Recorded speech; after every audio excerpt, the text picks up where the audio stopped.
Hello, hello, hello. I would normally say welcome back here, but today I'll just say welcome to the start of my new series preparing for the ESAT exam in October and January. I imagine a lot of you will be new here since my summer exams A-level cohort has kind of left. All the people now sort of getting ready for the ESAT, I imagine, will be new. So to you guys, welcome. My name is Patrick. I am a full-time tutor and have been for the last 5 years. And this is a little project I set up to sort of do some tutoring basically for free to the internet. As always, feel free to pop in the chat and ask any questions you want to ask. Hello, hello. We do meet again. I recognize you. You're from before. We got some holdovers. Yes. Oh, that's great, because that's like when you're speaking to new people, you're kind of like always on your best behavior, like, hi, hello, welcome. And then it's like, oh, you, welcome, welcome. Yeah, definitely some people found me sort of year 12 students towards the end of exam season, but now it's time for us to have some real fun with the ESAT prep. So I have plenty of time today. My next session isn't until 6:30 because the second exam season over, you get to enjoy the off season. You're gonna miss my streams. Oh, that sounds like you are sort of graduating out. Apologies for that. Well, feel free to stick around at least for today, and you can ask any questions you want about this. Bit terrifying. The next bunch to do the ESAT includes you. Well, welcome, welcome, welcome. Step up to the plate. But yeah, you guys can see, for any of you who are new or sort of watching this sort of after the fact, I prioritize the people in chat. I like this to be interactive. That's like how tutoring always is, and it's what I'm used to. So yeah. Oh, you're gonna pop in to see what's happening. Well, very welcome to have you. Yeah, very happy to have you. I think, in fact, it might have been you. Someone suggested at some point to do some pre-interview, not pre-interview, pre-university work to kind of get you guys sort of, maybe in sort of late August, to kind of get you guys launched into the new year. So that maybe, yeah. Actually, this is a good point to point out that we do have a Discord server where you can suggest things to do in stream. My plan for today is really just to go through the ESAT specification line by line, because I find, especially in initial sessions, I never really have the time to go through that in full detail. And so now that I've got ages of time and sort of enjoying the off season, I thought I'd sort of emulate my sort of icon of YouTube streaming, Emily D. Baker, and she sits down and just like 4-hour streams. Well, she'll just go line by line through a legal document. I feel like that's not what you're going for, but I can go through line by line and kind of help you with this ESAT content. And also, even for my like sort of existing student base, I could just pop them this video and be like, hi, watch, go to timestamps, watch there. No, I'm not intending. I can't actually. Do you know what? I can't have this be 4 hours. I can have it be 3, but I can't have it be 4. So yeah, because I know a lot of people, especially if I know a student, like a lot of the stuff in the ESAT spec is fine, but I kind of just want to go through it line by line, point out the bits that are a bit dodgier that people are less familiar with, and then just also talk about just the entire strategy when it comes to the ESAT. So first of all, what is the ESAT? So the ESAT is an amalgamation of the old papers, the NSAA and the ENGA, the ENGAA, that used to give you entrance for sciences and for engineering, respectively, into Cambridge. I think Oxford had the PAT test that they were doing, which has been discontinued. They've jumped on the ESAT bandwagon. It's a multiple choice paper, which is fast, testing you in math and then your choice of 2 experimental sciences. So if you're going for engineering, that might be physics and math 2. If you're going for more of a Cambridge Natural Sciences, that might be chemistry, physics, or chemistry, bio, something like that. So you sit math 1 and you sit 2 other papers. It's very, very quick. It's multiple choice. And the questions are kind of tricky, but not insane. They also include a specification which goes line by line, everything you need to know from the syllabus. So math 1 is largely GCSE math content, and the others are more of your AS level content that you've done by the end of year 12. So the plan is to go through what that specification says for the content, we're going to talk about how to prepare yourself to execute. So all the different practice papers you can use, given that the NSAA doesn't, that the ESAT doesn't have a lot of past paper resources available. And then we'll talk about the specific exam technique and things you can do to get better for that. So without further ado, let's get into the content. So I've downloaded the spec here. I just want to talk through what we see. So yeah, let's make this nice and big. If I think it's super easy, I won't spend much time on it, but I will just point out that it's here. So for Math 1, again, GCSE level math that everyone needs to sit, we have the units, so standard units of mass, length, time, money, things like that, volume, that kind of thing. Don't think that's too bad. Compound units, so speed, rates, that kind of thing. Again, not too bad. Now, changing between related units. So that's things like your metric conversions between kilometers and meters. So for instance, converting between kilometers per hour and meters per second. That kind of thing is something you need to do, where in order to do that, you need to know your metric multipliers. So if these are an issue, fix that. The weirdest one here is deca, which I think not a lot of people know, but that comes up, for instance, in decimeter or decimeters cubed, mostly in chemistry. So getting good at your metric multipliers. As always, if you guys have any questions in the chat, feel free to ask, and I will make sure to clarify. For operations, that's not worth talking about. Prime numbers, factors, multiples, common factors, HCM, LCM, all of those things from your GCSE. And while we're here, actually, this reminds me, the biggest issue people tend to have with Math 1 is that they haven't covered the content in at least a year. And so some of the stuff isn't the freshest. So it may be worth kind of doing a GCSE paper to get those muscles back up to speed.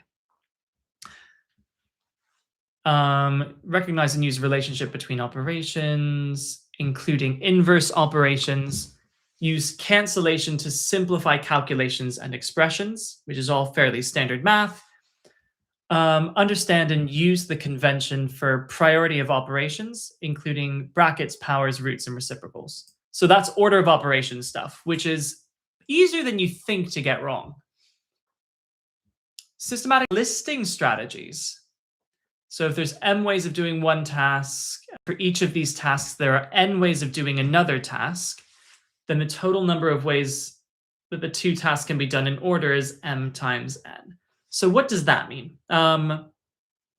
So for instance, it's saying, can I come up with a concrete example here? So if there are, no, the answer is no. It's my off season. I am not in the mood for being clever today. I can't think of a representative question which would ask you something like this, but so say, I don't know, you have to put your hands in one of 3 jars and each of the jars contains 10 marbles. Then there are, obviously 30 different marbles you can take. That kind of idea. So we've got the understanding square numbers, cube roots, positive, negative. Not too bad. Index laws to simplify numerical expressions. A lot of people really don't like power laws.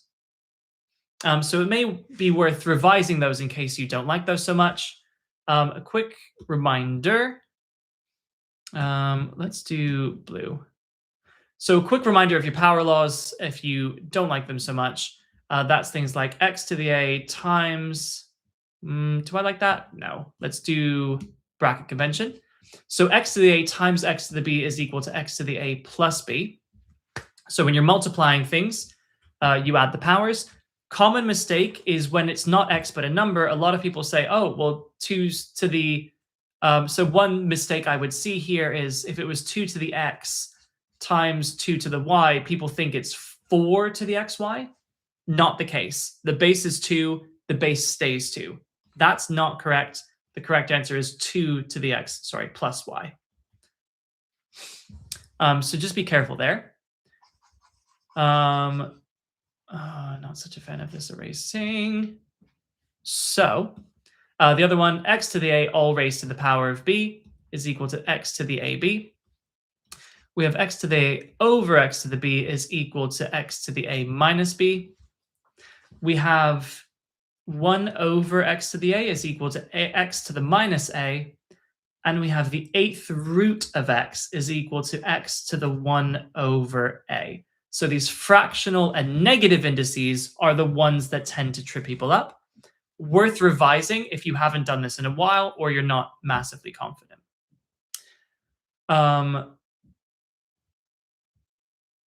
So if I get rid of this now. Interpret, order, and calculate with numbers written in standard form. Standard form, not too bad, not worth doing in detail. Convert between terminating decimals, percentages, and fractions. So that's your usual 3/5 goes to 0.6, that kind of thing. Convert between recurring decimals and their corresponding fractions. This is a skill, again, that a lot of people forget. So maybe I'll demonstrate that again really quickly. It's kind of getting rid of... You see, I tried something new today. I was going to do... But I'm not quite sure this worked. I probably should have opened it in different format. But here we are. So here, remember, so if it's something like 0. I don't know, chat, do you want to come up with some random recurring decimal? If you guys are sort of in there and want to be active. I think I'm really happy to cover anything you want there. Make it nasty. Make it so I really have to demonstrate a skill here. Yeah, let me adapt that. So chat, okay, so let's put 0. Let's take a 913 recurring. Let's do something like that. So the first thing you have to do is to, first of all, multiply by whatever power of 10 is required to get the recurrence right up to the decimal point. So here I need to multiply by 10 to get to 0.913 recurring. Next, you need to multiply by a power of 10 to get that same recursion after the decimal point. So here I need to multiply by 1,000, because if I multiply by 10, I'm going to have a 1 after the decimal point. If I multiply by 100, I'll have a 3 after the decimal point. I need to multiply by 1,000, so I get the 9 back. So multiplying that by 1,000, I'll have 10,000x is 913.913 recurring. And then if I subtract these, that's 9,990x is equal to 913. And then x is equal to 913 all over 9990. And that's how to do that. So worth revising that if you haven't seen it in a while. Using fractions and decimals, that is definitely massively helpful, given that the ESAT is a non-calculator paper. So there are times where the fraction is easier to work with and times where the decimal is easier to work with. Okay, so calculate exact fractions. We'll calculate exactly. Yep, simplifying surds. Yes, this is standard kind of as given from your GCSE. Rationalizing denominators. Remember, if it is a surd by itself, you just, multiply by that surd on top and bottom. So that would become 3 root 7 over 7. If there is a plus or a minus on the bottom, you multiply the top and the bottom by that thing with the sign flipped. So here you would multiply by root 5 plus root 2 on top and bottom, expand, and then simplify. Bounds. People also forget about bounds because you haven't seen that since GCSE. So remembering, there was someone who, I normally teach it one way, but someone came up with a really good method.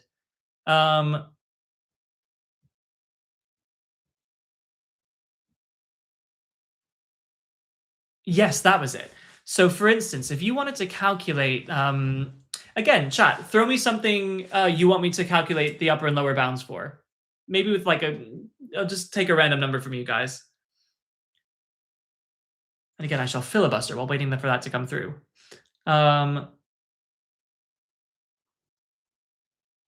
So with rounding numbers is pretty standard, appropriate degree of accuracy. to a specified number of decimal places. Yeah, that's fine. Inequality notation to specify simple error intervals due to truncation.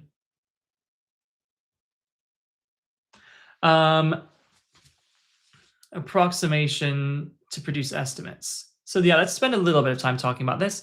Haven't found anything in the chat, so I'll come up with one of my own. So for instance, if it was like 34.5 to the nearest 0.5,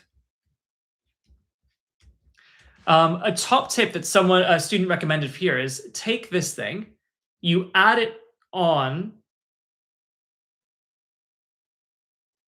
And yeah, so in order to work out the upper bound, you would add this on. So if you add this on, you would get 35.0, and then you would take the average of this number and the original. So the average of 34.5 and 35.0 is 34.75, and that becomes the upper. Equally, if I subtract this from here, I would get 34.0, and the average of 34.5 and 34.0 would give 34.25. And that would give you the upper bound and the lower bound of this thing to the nearest 0.5. Or as an alternative, we could say something to the nearest. So let's say something is 1340 to the nearest 10. Similarly, if I add that on, I would get 1350, and the average of 1340 and 1350 is 1345. And if I subtract the 10, I would get 1330, and the average of these two would be 1335. So this is a nice robust method to make sure you're always getting the upper lower bounds correct. So in this case, if we were to say what the error interval would be, it would be somewhere in there. The true answer would be 1334, and x would be, somewhere between 1335 and 1345. So that would be your inequality notation to specify simple error intervals due to truncation or rounding. Now, approximation to produce estimates of calculations, including expressions involving pi or surds. So that would be things like approximating pi as being 3, for instance. There are very few times in ESAT actually where you have to use estimation, but if you wanted to do it, there are estimations worksheets available for GCSE math for you to practice the skill. The top recommendation would be to round to one significant figure or the most convenient thing that would cancel. So for instance, if I were estimating,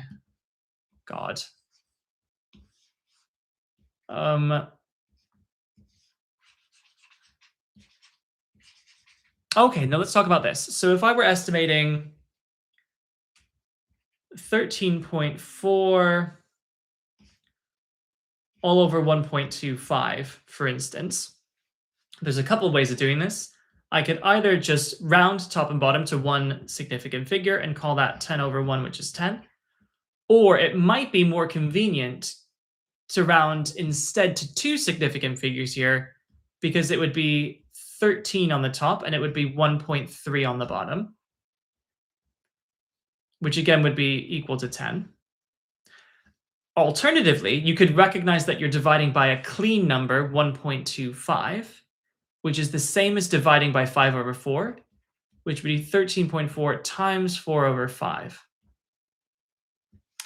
And in that case, I might approximate this as being, to be honest, I might even at that point round that up to 15, which would be approximately equal to 15 times 4/5, which would cancel down to give me 3 and 1, which would be approximately equal to 12. So there's kind of a number of ways of approximating. The approximation method you use will slightly change the answer you get, but it should be clear from context which rounding method they want you to use. And because of that ambiguity, they tend to rely on it less. But it should be clear from multiple choice. You know, the multiple choice here might be 10, 15, 20, 5.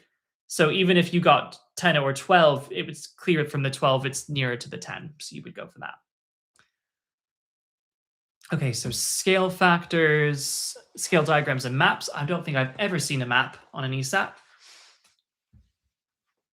But scale factors you do need to know. Express a quantity as a fraction of another. Okay. So for instance, that's the kind of like what fraction, 85 is what fraction of 200, that kind of thing. Understand and use ratio notation, I think is fine. Divide a given quantity using parts. Again, that's fine from the GCSE syllabus. Express the division of a quantity into two parts as a ratio. So for instance, if 3/5 of them are red, that means that 2/5 of them might be blue, and so that ratio becomes 3:2. Similarly, reminding you that if we're dividing something in the ratio of 1:3:6, so if I'm splitting 1,000 into that, you add up the number of parts, which would be 10. So that means dividing that through, one part would be worth 100, and then you would multiply that through, and that would be fine. Okay, so apply ratio to real contexts and problems, such as those involving conversion, comparison, scaling, mixing, and concentrations. You do see that in chemistry a lot, actually, given that you've got the ratio from the chemical equation. That you would need to see in context. Express a multiplicative relationship between two quantities as a ratio or a fraction. Not sure exactly what it means by that. Multiplicative relationship.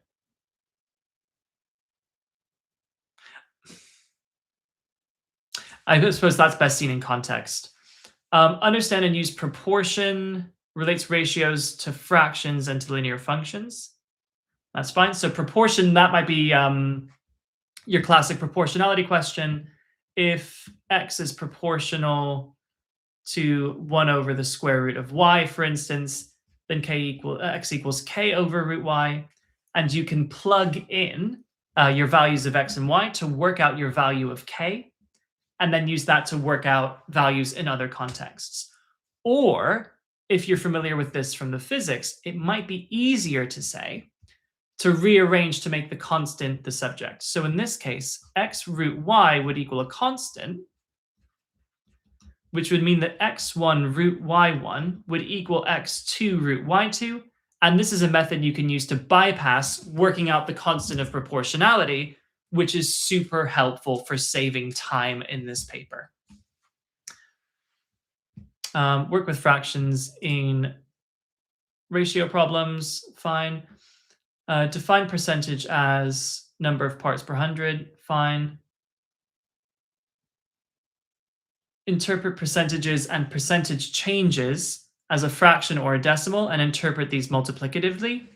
So that's something like if I increase something by 25%, then it would be x being multiplied by 1.25, which is the same as x being multiplied by 5 over 4, and then you would apply that like that. Or like, for instance, compound interest questions that you're used to from GCSE. Express one quantity as a percentage of another. That's fine. Compare two quantities using percentages. Percentages bigger than 100. All fine. Percentage increase, decrease. Original value problems and simple interest calculations. So original value problems might be the sale price is 415. After a 15% drop, work out the original value. So in that case, and I've just made up that number, but the idea is that x times 0.85 would have been equal to your 415. So x would be equal to 415 all over 0.85. And then you would go from there. So here, understand and use direct and inverse proportion, which I kind of just did. So x is inversely proportional to y. I kind of covered that. Recognize and interpret graphs that illustrate direct and inverse proportion. So this is your reminder that direct proportion means straight line through the origin. inverse proportion looks like a 1 over x graph. Set up, use, and interpret equations to solve problems involving direct and inverse proportion, which is kind of, again, that one that I demonstrated earlier. Comparing lengths, areas, and volumes using ratio notation. I think we'll get onto this later. Understand and make links to similarity and scale factors. So it's probably worth talking about now. This idea happens quite frequently, actually. Similarity in 3D means that if the length ratio is a to b, then the area ratio is a squared to b squared, and the volume ratio is a cubed to b cubed. That can really save your life, and this is one that people have typically forgotten, having not done it in a while. So, algebra, I imagine there's not going to be much to talk about. Algebraic notation, yes, you guys know about this. Index laws we've been through. Substitute numerical values, that's fine. Collect like terms, that's fine. Factorizing your quadratics of that form, including the difference of two squares.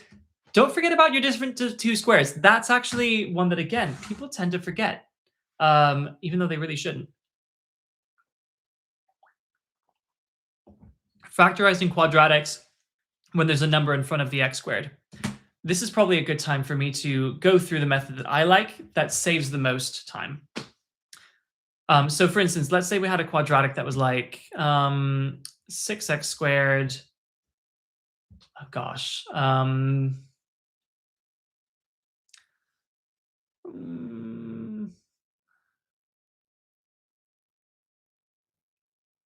Minus 7x minus 5, for instance.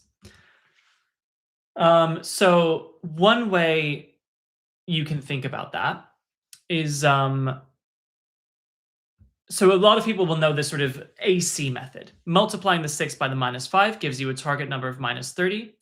You work out factors of minus 30 that add to minus 7. So in this case, minus 10 and plus 3. So you can split the middle and call that minus 10x plus 3x minus 5, and then factorize in pairs. Taking a 2x out of here, we have 3x minus 5, and then you're left with one lot of 3x minus 5, which would leave you with 2x plus 1, 3x minus 5. This is the fairly standard method that most people have been taught. There is a faster method that I've picked up from teaching the IB, and they're really onto a winner there. Because what you can do instead is once you have your target number of minus 30, rather than split the middle, or rather you still have your minus 10 and your plus 3, but rather than use that to split the middle, what you can do is to say 6x minus 10, 6x plus 3. So that's where the minus 10 goes and the plus 3. And then you divide the whole thing by 6 to avoid duplicating the 6 and turning that into 36x squared. From here, the 6 will cancel the factors, and you'll get the same as what you had before. So a factor of 2 cancels with the first bracket to make it 3x minus 5, and a factor of 3 cancels with the second bracket to make it 2x plus 1. Now, I have found over time that that actually saves quite a lot of time and is worth you practicing to get really good at. So showing you another example, how I would sort of work that through. I would remind myself in future to do this from, is it worth? Yeah, go on, it'll be worth it. So if I'll stop sharing screen because it'll actually be more helpful to instead, if I go to this, yeah, to open it out in here, because I think the drawing is just better in here. So let me get back to where we were.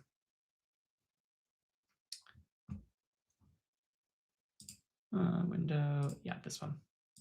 Okay, so let's do it from here. So we were talking about the algebra. Yes, so this algebra,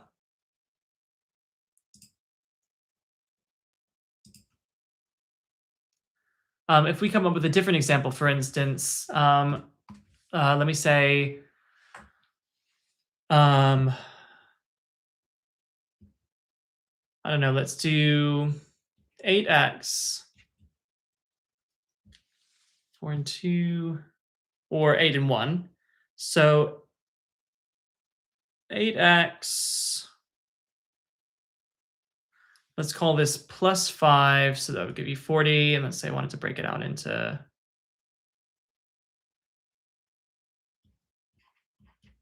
something like that. So your target number would be plus 40. Oh no, that's not what I meant to do then, is it? So plus 40, let's call that minus 14 then. So minus 14x.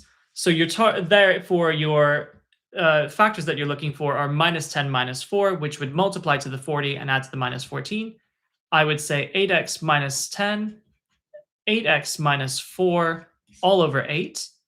A factor of 2 would cancel with that to make it 4x minus 5. A factor of 4 would cancel with that to make it 2x minus 1. I just find it simpler than splitting the middle and then factorizing in pairs. Also, what I like about this is I can actually see the eraser. Yay. So that's a helpful tip in case you want to practice that and save the seconds using that. So simplify expressions involving sums, products, powers, and the laws of indices. We've discussed. Simplify rational expressions by canceling or factorizing and canceling. You would be so surprised how many people think that, for instance, people kind of cancel wrong. Maybe not at this level, but just be very careful that if there's a plus or minus on the top and bottom, it doesn't necessarily cancel. So if you have like x plus 2, x plus 3, the x's don't cancel because they're right there. You've got your pluses, which kind of spoil the party. Use the 4 rules of algebraic rational expressions. I don't know why they're specifying 4 rules, but rational expressions means basically your algebraic fractions ideas. So you can split fractions. So if you have a plus b over c, that's a over c plus b over c, and you can do the same in reverse. There's combining fractions by having a common denominator, in this case, a over b. First one we multiply by b, second one we multiply by a.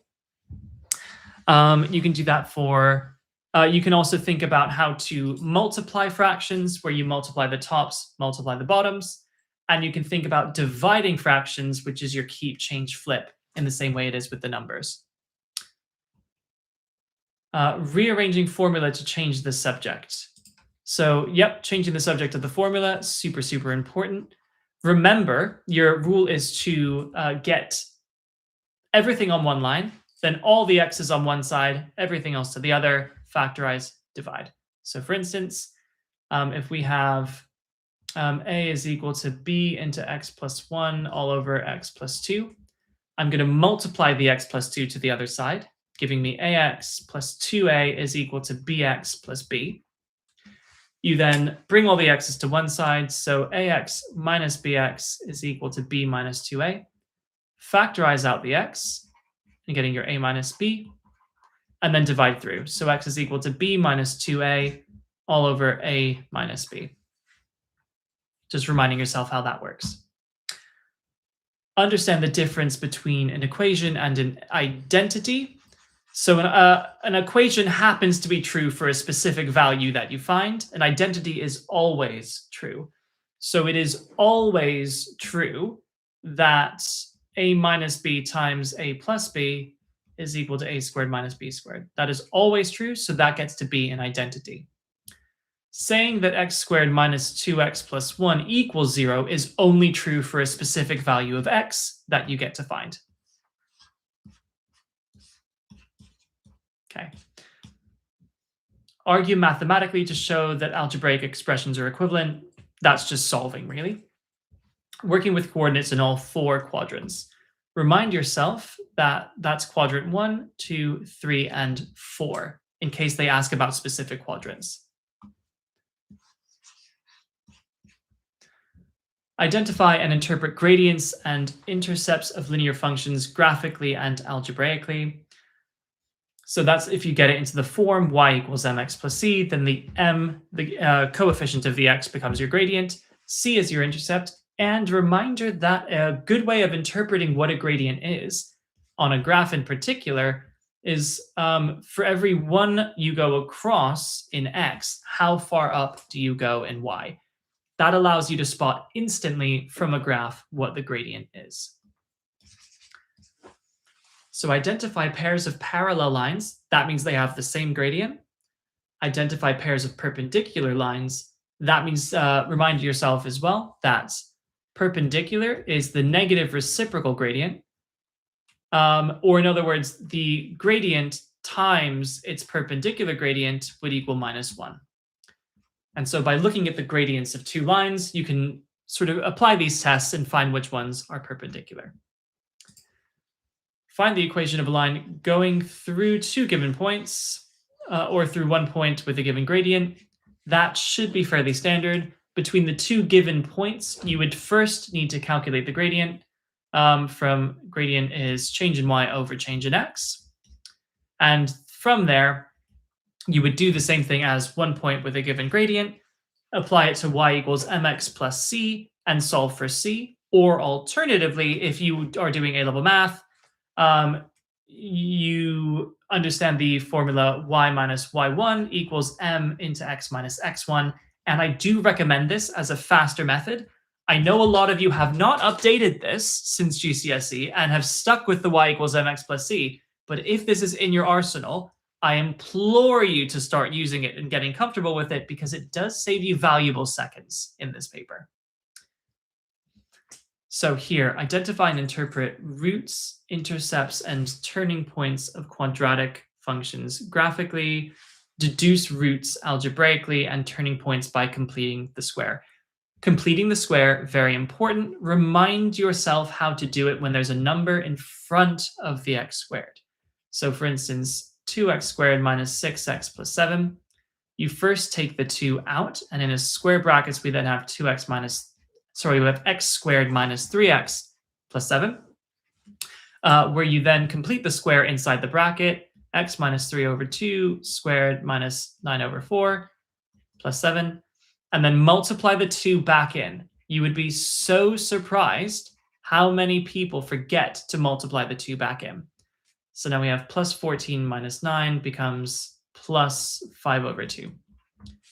And that would be how to do that. So that's how to find turning points by completing the square, which is sometimes faster than differentiating and setting to 0, because it doesn't just give you where the turning point is, it also gives you the value, so you don't need to substitute back in.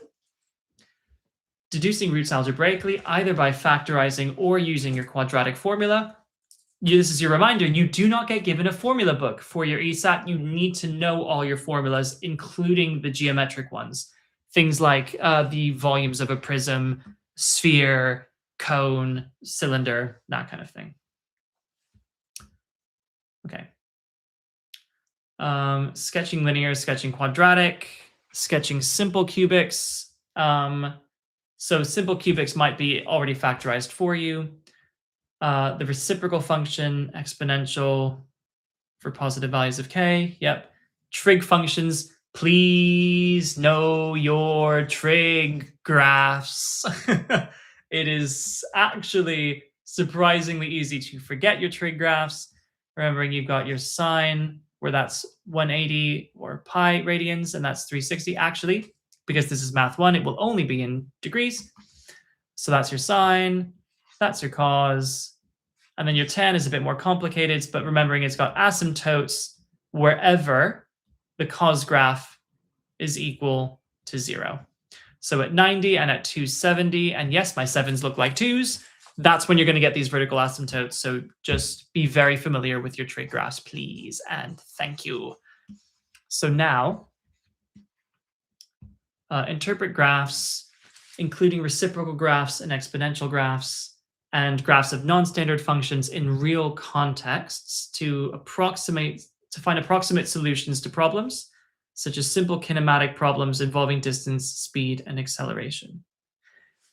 that might be more appropriate for the physics, understanding distance time graphs and things like that.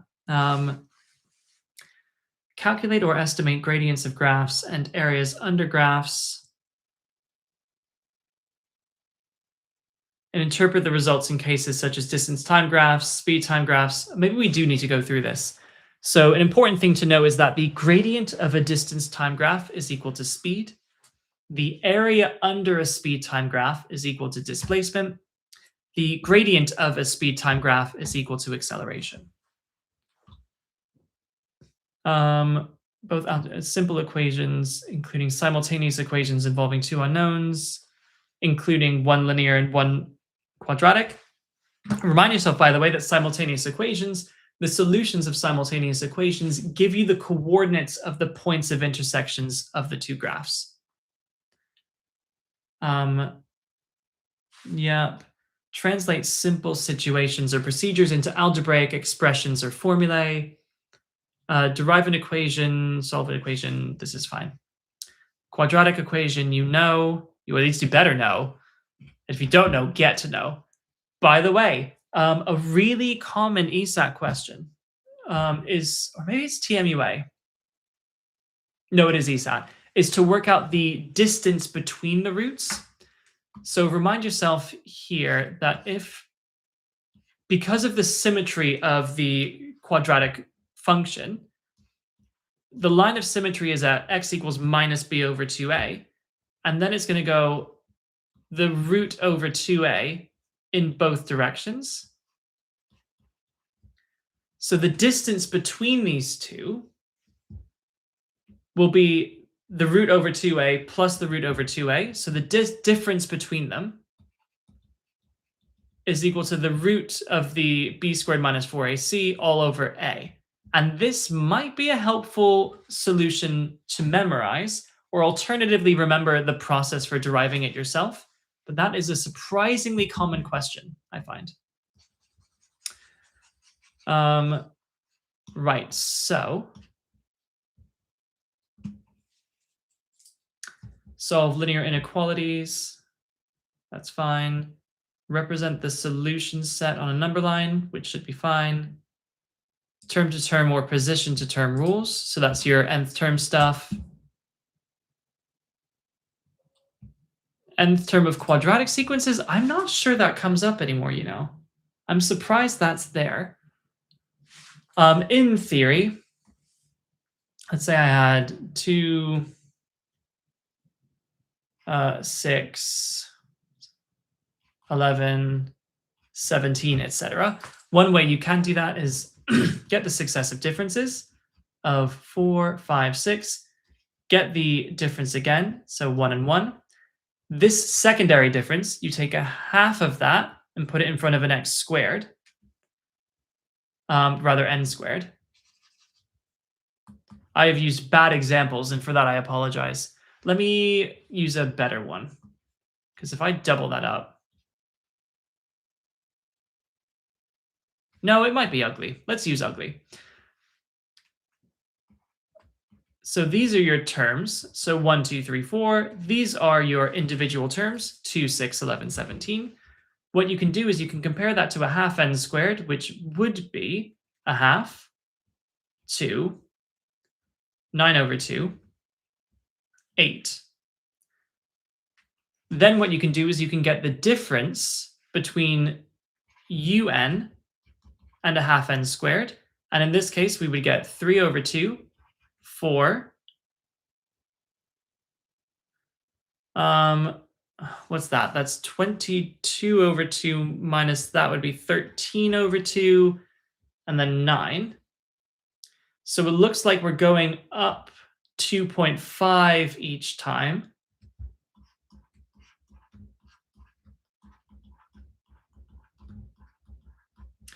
And then what you would do is therefore say that therefore, and you would just do the nth term on these guys. So un minus a half n squared would equal 2.5n. And what would the one before this be? It would be minus 1, because 1.5 minus 2.5 is minus 1, which means that the un here is a half n squared plus 5 over 2n minus 1. And that gives you your quadratic sequence. Again, I wouldn't expect that to come up, but I have demonstrated it here in case you guys need it. Now onto the geometry. Use conventional terms and notation. So points, lines, line segments, vertices, edges, planes, parallel lines, perpendicular lines, right angles, subtended angles. So that's an angle created, basically. Polygons, regular polygons, polygons with reflection, or rotational symmetries. Apologies, this is going to be a lot of me monologuing, so I gotta lubricate.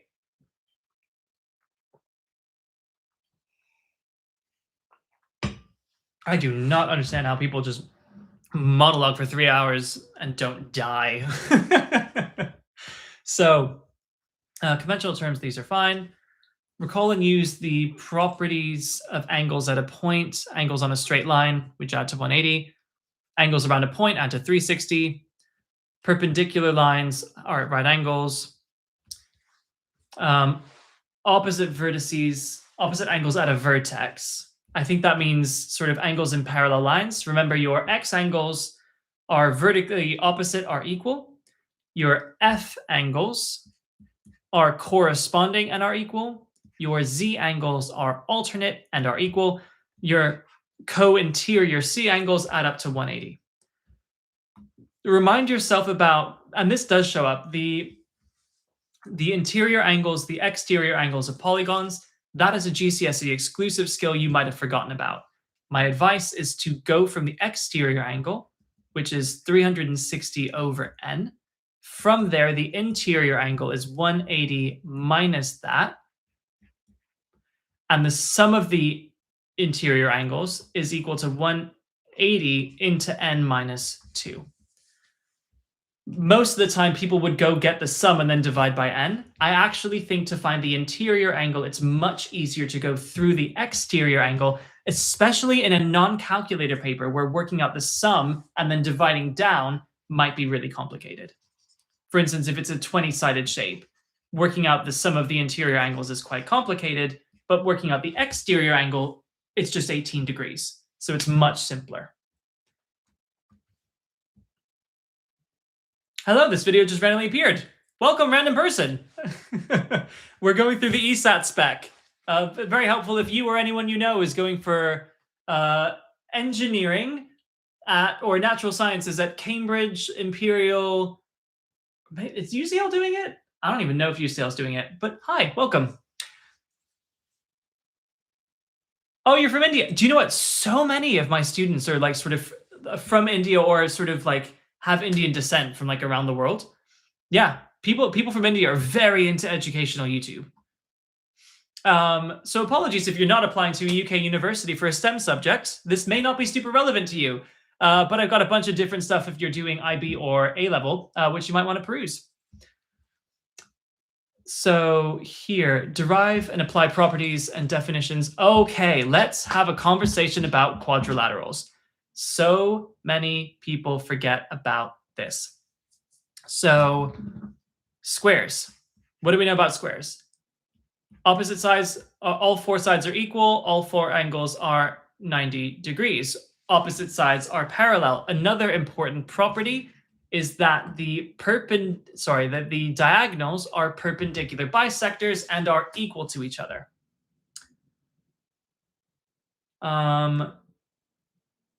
Oh, thank you very much, sir. Right, rhombuses. Rhombus, all the sides are equal. The angles are not equal. Opposite sides are parallel. And again, the diagonals are perpendicular bisectors. Rectangles. Opposite sides are equal and parallel, but they are not all the same length. All the angles are 90 degrees. The diagonals bisect each other, but are not perpendicular. Remember these things about diagonals, because this is a thing that a lot of people miss. Parallelograms. Opposite sides are equal and parallel. Not all the sides are the same. Not all the angles are the same. Diagonals are bisectors, but are not perpendicular. Kites have a mirror line through them. So this side equals this side equals this side. That's about it. Actually, no, there's one more thing, which is that the mirror line is the perpendicular bisector of the other diagonal.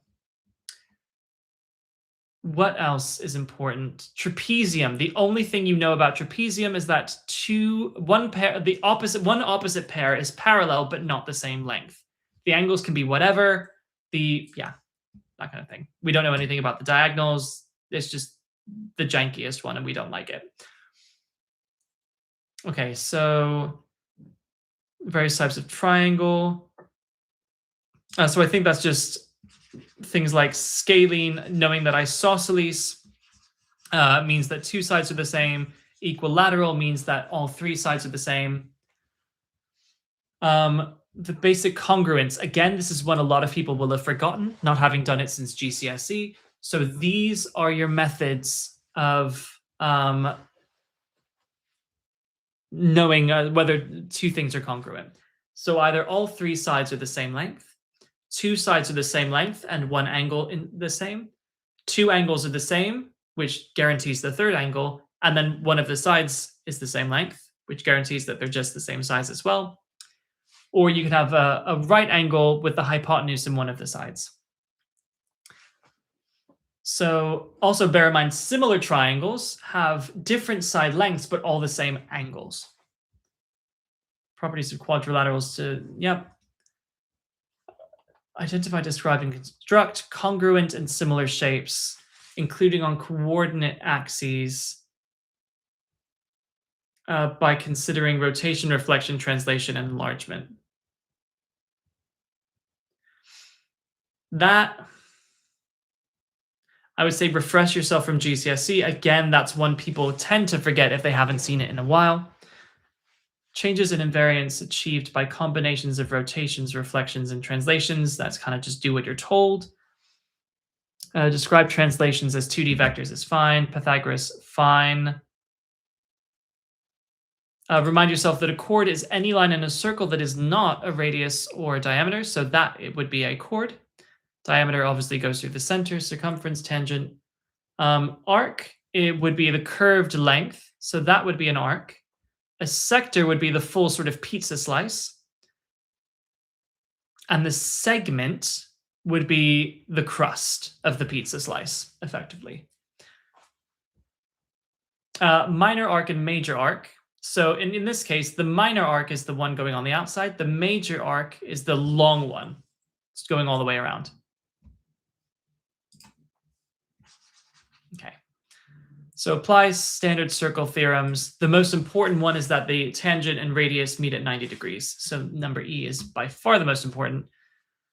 Angle at the center is twice the angle at the circumference. Angle in a semicircle is 90 degrees. Same segment are equal.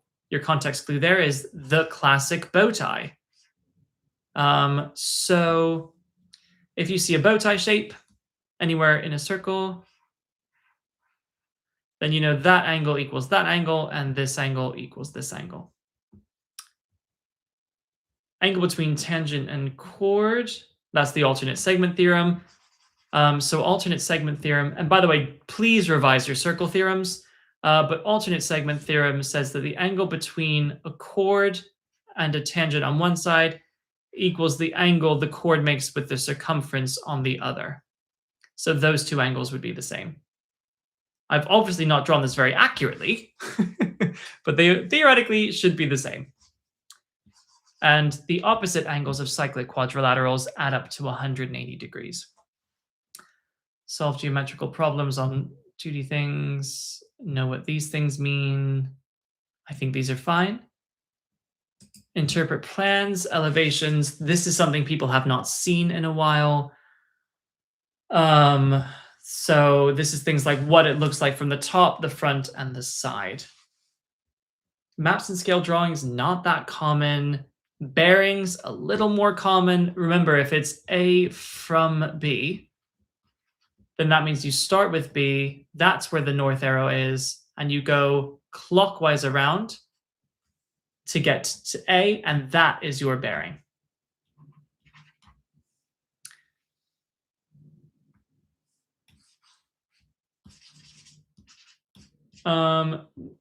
No. And and apply formulae to calculate this thing. Areas of triangles, so half base times height. This would be just base times height. Area of a trapezium is the average of the parallel sides times the distance in between them. Volume of a cuboid is the, or other right prisms, is just the area of the face times the depth you move it through. Circumference of a circle, 2 pi r squared. Volume of, this is all fine. Formula related to spheres. Oh, they'll be given if needed. Very interesting. Apologies, I misled you. You should know them anyway, though, because they're good. Perimeters of 2D shapes, areas of circles and composite shapes, that's all largely fine. Calculating arc lengths, angles, and areas of sectors of circles. So from the GCSE skill, you are allowed to use, if you have done A-level and know about radians, you can use your radians. Alternatively, you can use the idea of it being just a fraction of a circle. So like theta over 360 times either the circumference or the area as required. Apply the concepts of congruence in similar shapes between length, areas, volumes. We discussed that earlier, that you square it to get to the area, you cube it to get to the volume. SOHCAHTOA, you should know. Now, let's discuss. This is probably the most important skill in all of the ESAT, which is your resolving triangle. So here you have your 1, 2, root 3, which is your 30, 60, 90 triangle. And you have your 1, 1, root 2, which is your 45, 45, 90. These two you can use to very quickly work out the sine, cos, and tan of any one of these angles. You can also use it to bypass needing to do resolving. So for instance, if you ever see a triangle where they tell you like, I don't know, that's 20 and that's 10, without thinking, I can see, well, and that's the right angle. I can see immediately, well, that is this triangle scaled up. So that length is immediately 10 root 3.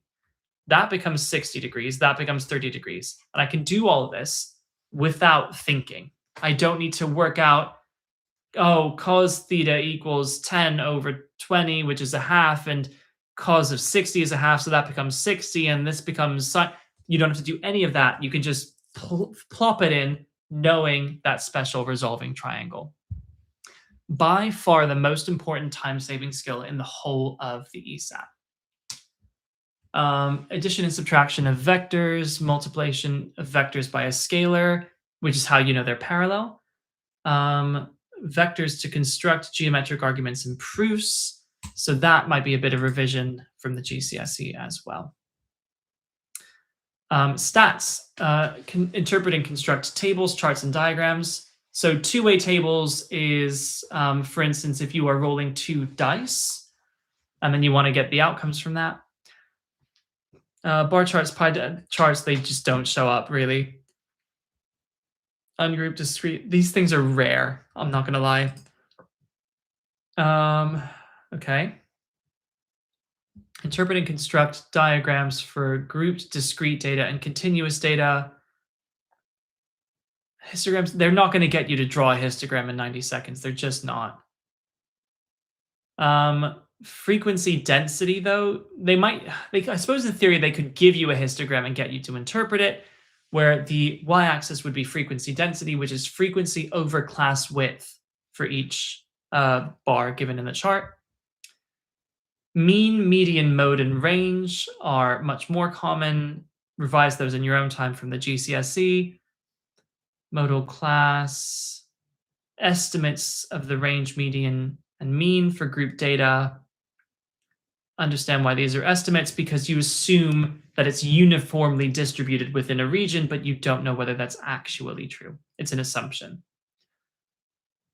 Describe a population using statistics. So for instance, that would be like describing the mean or the median as the average and the, that kind of thing. Make simple comparisons using the measure of average and the measure of spread. Compare data sets using like-for-like summary values. Understand the advantages and disadvantages of summary values. I'm not quite sure what they mean by that. but they might mean like the mean, median, mode range, that kind of idea. Calculate estimates from graphical representations. And by the way, this is something that you would be able to do with a calculator, but again, this is non-calculator, so making sure you really have the procedures down. So median is a measure of the average, the IQR is a measure of the spread, and that's how to describe this. Correlation does not imply causation. Correlation is positive if it looks like it's a sort of line with a positive gradient, and negative if it looks like the data fits a line with a negative gradient. You are allowed to interpolate, and you can stay accurate, but if you extrapolate, then your result might not be accurate.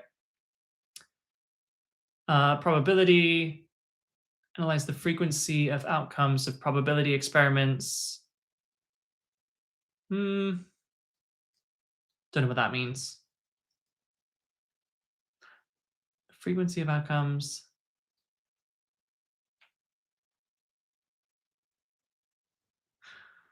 I think it's pretty, like, I'll see that in context. I'm pretty sure that's going to be self-explanatory. So apply ideas of randomness, fairness, and equally likely events to calculate expected outcomes of multiple future experiments. So for instance, if I flip a coin 100 times, I would expect 50 heads, that kind of idea. So probabilities exist between 0 and 1. This is fine.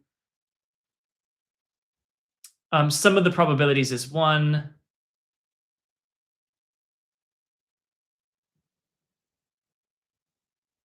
Use Venn diagrams and tree diagrams. You don't need to know formal set theory notation. That is good to know.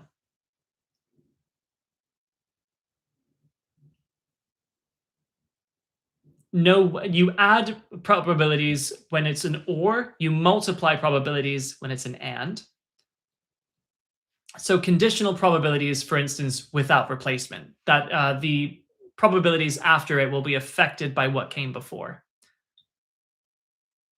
Conditional probabilities, yeah, that's your sort of two-way, especially your tree diagrams where you're taking something out without replacement. Understand the use of tree diagrams to represent, yeah, so A and B. So it's, yeah, if it's independent, that's with replacement where the probabilities do not change. Dependent is without replacement where the probabilities do change, and just being careful there. Biology. So basically that's everything you need to know for Math 1. If there's anything in there that you don't know, finding a GCSE resource like a Math Genie or Yes Genie, as I think it's now called, to target your skills would be advisable. You can also practice your GCSE math papers, especially the non-calculator GCSE math paper from Edexcel, to practice these skills. I'm going to skip the bio because I am useless. Do I have time for chem? I'll come back for chem if I need it. Good thing now would probably be Math 2. So let me skip through the physics and come back to that. Let's do the Math 2. Law of indices, we've discussed. Surds, we've discussed. Quadratic functions, yep. Discriminant is the b squared minus 4ac, and using that, get the number of solutions. Yep, completing the square, great. Simultaneous equations, yep, this is fine. Solution of linear and quadratic inequalities. So quadratic inequalities, the thing to remember is you must sketch it. So for instance, if we have x squared minus 4x plus 3 is bigger than 0, that would come from x minus 1, x minus 3. That would solve to be x equals 1 or x equals 3 being your solutions. And if we want this bigger than 0, that's these two branches. So that becomes x is less than 1 or x is bigger than 3. And that can be difficult if you do not draw a graph to see it, because a lot of people would say like x is bigger than 1, x is bigger than 3. Not so. Algebraic manipulation of polynomials. So expanding brackets, collecting terms. Factorizing, we discussed. Use of factor theorem and remainder theorem. People do not like this. So remember, if you plug in, so like if f of a equals 0, that means that a is a root Ooh, a is a root, and x minus a is a factor. So you can use this to factorize cubics, for instance, by plugging in numbers until you get a 0. So for instance, if you plug in 1 and get 0, then x minus 1 is a factor, and you can divide through to find the remaining term. Remainder theorem, people also hate. So the idea behind remainder theorem is actually quite simple.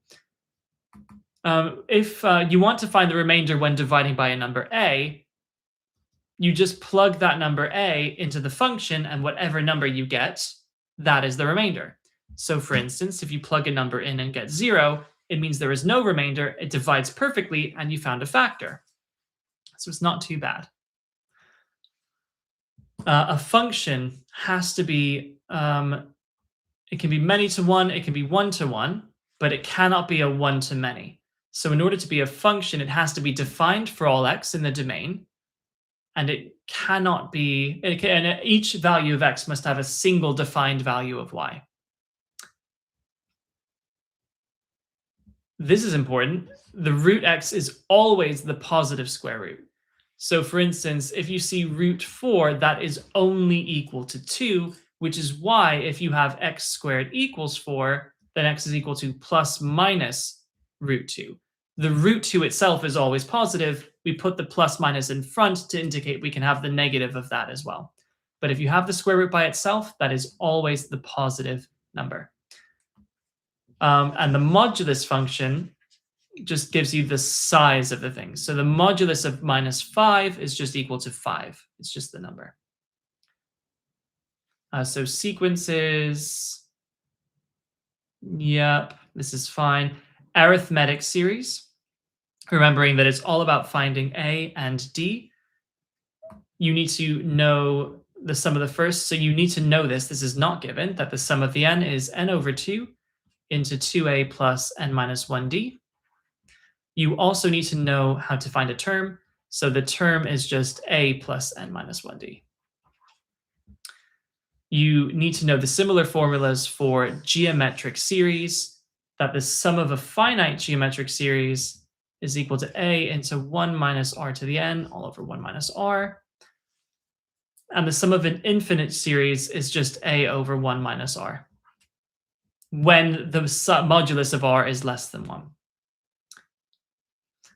Binomial expansion, get really good at your Pascal's triangle, by the way. You should know up to 1, 5, 10, 10, 5, 1, and use that to do quick binomial expansion of simple sort of factors like this.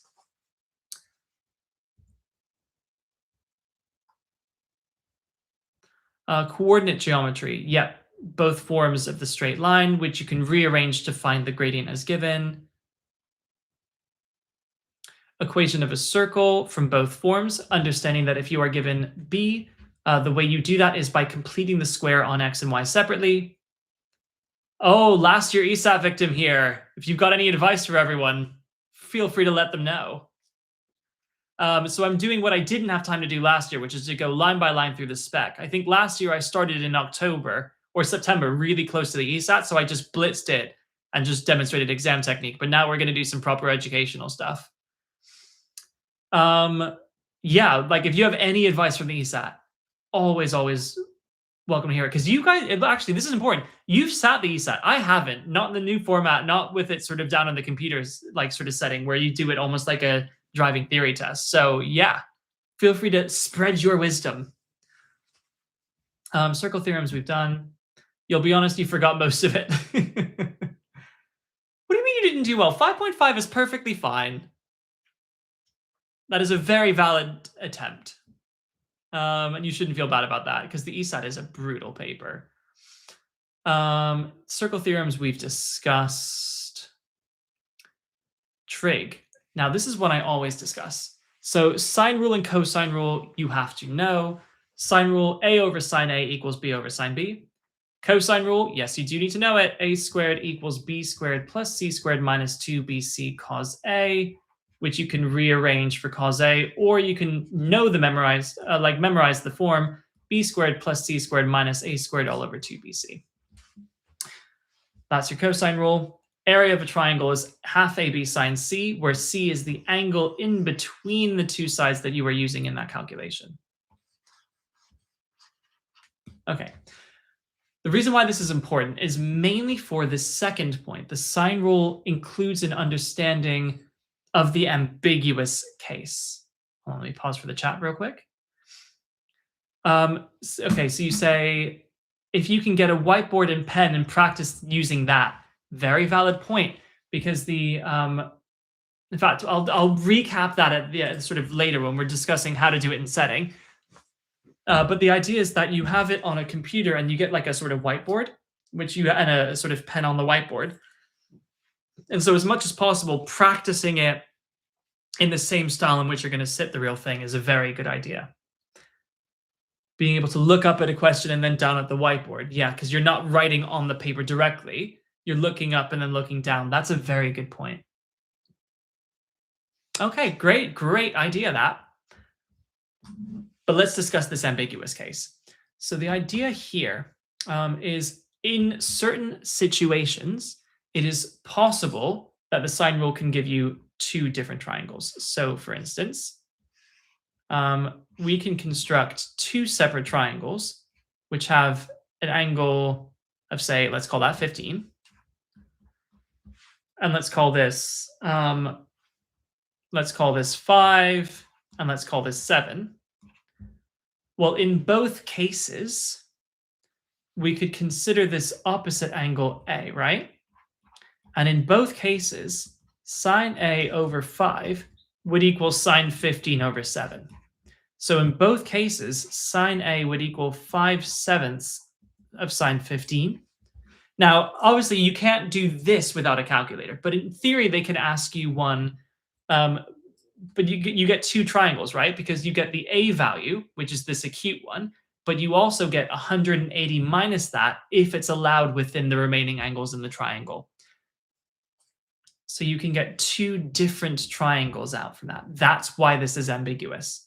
So let's say that came out as 10 degrees. This one would come out as 170. Nope, that doesn't work, because then that's not enough. If this came out as 20 degrees, this would come out as 160, and then the remaining angle would be 5. So that's definitely allowed. Please think about your ambiguous case. Also thinking about 3D trig from GCSE, if you need to revise that. So radian measure is included in math 2. So the arc length is r theta. Area of a sector is half r squared theta. Segment would be the sector minus the triangle. So it would be a half r squared theta minus a half r squared sine theta, where that comes from the area of any triangle. So demonstrating that real quick. That's r, that's theta. Sector would be a half r squared theta. The area of the triangle would be a half r squared sine theta from the area of any triangle, and that would give you the segment area. Sine cos tan for these, this is your resolving triangles, super important still. Graphs, symmetries, and periodicity. Yes, so in other words, solving using a cast diagram. Knowing your identities, which you should hopefully be solid with, and solving trig equations, including ones with transformed intervals. Now, reminder, if you ever have a transformed interval, the first thing you do is to transform the interval so that you know what you're working with. So in this case, minus 4 pi to 2x to 4 pi, add pi over 3 to both. So that would be minus 36, so minus 35 pi over 3, nope, lies, nope, 12, nope, stop, nope, so that's a minus 12 plus 1 is minus 11 over 3 to 2x plus pi over 3, and this would be 13 over 3 pi. So that's what we're looking for there. Now, if sine squared of that equals a half, that means sine of the thing is equal to plus or minus 1 over root 2. And from my special triangle, I know that that means that would be pi over 4. So 2x plus pi over 3 would be equal to pi over 4 for the 1 over root 2 case. It would be pi minus that, which is 3 pi over 4. For the other solution, for it being plus 1 over root 2, For being minus 1 over root 2, in this interval, we would be thinking about minus pi over 4 and minus 3 pi over 4. And then we would need to add or subtract 2 pi to fill out the entire range. You would then need to subtract by pi over 3. You would then need to divide by 2. So please just remind yourself how to solve these transformed trig equations. In this case here,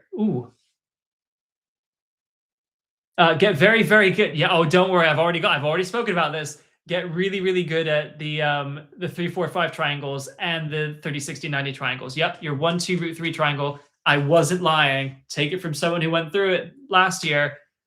They come up loads of times in the ESAT. Yes, they do. I'd forgotten to talk about the 3, 4, 5 as a simple Pythagorean triple, including their scales up as well. So if you see a triangle which is like 12 and 16, sorry, 12 and 20, you know that this is 16 because that's the 3, 4, 5 triangle multiplied by 4. So get really good at spotting that and working with that.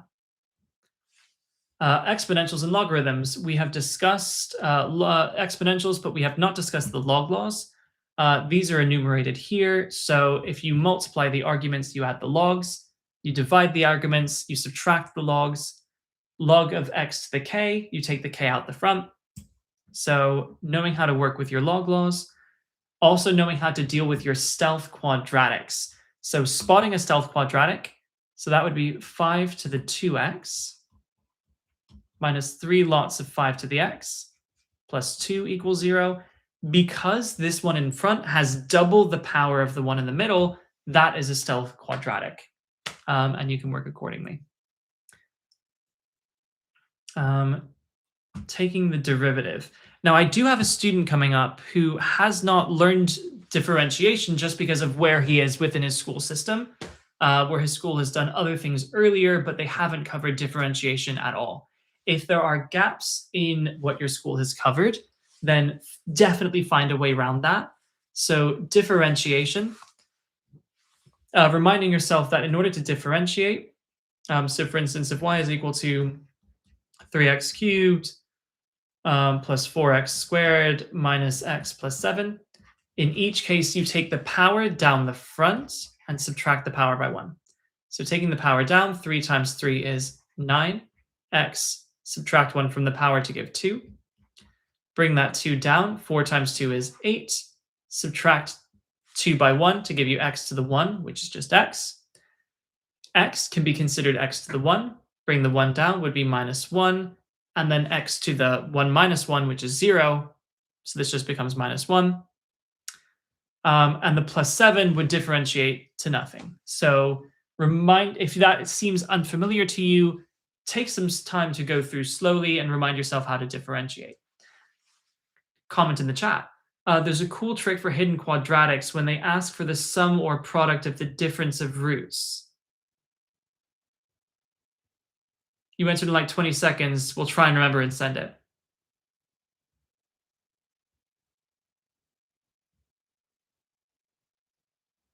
Well, that might be the roots of polynomials if you've done further math, but that's quite complicated if you haven't. Yeah, definitely pop it in chat if you can remember it. Roots of polynomials, yeah. If okay, I don't like that they kind of did that, but all right, because they shouldn't sort of prefer for the math candidates in that sense. So differentiation from first principles is excluded. Good. You can differentiate again. Good. Differentiation for rational n, related sums and differences. So in this case, I would look at that. I would expand the bracket and then use my log laws to turn it into something I can differentiate. So here that would be 9x squared plus 12x plus 4 all over x to the half, which would turn into 9x to the 3 over 2 plus 12x to the half plus 4x to the minus a half. And then you could differentiate it to get 27 over 2 x to the half plus 6x to the minus a half minus 2x to the minus 3 over 2. Applications to gradients, tangents, normals, and stationary points. So understanding that by taking the derivative, if you plug in a value of x, the result of that is the gradient of the curve at that point. So that is how you would get the gradient of the tangent. By doing the negative reciprocal, you get the gradient of the normal. For stationary points, you set the derivative equal to 0. Increasing functions if the gradient function is positive, decreasing functions if the gradient function is negative. Points of inflection will not be examined, so don't bother. Oh, you're going to leave now. Thank you for joining. Just wanted to say thanks. Watched your walkthroughs last year and they were amazing. Thank you very much. Glad they helped. They're only as amazing as the person who uses them. If you weren't able to make use of them, you would have got nothing out of them. So give yourself some credit there as well.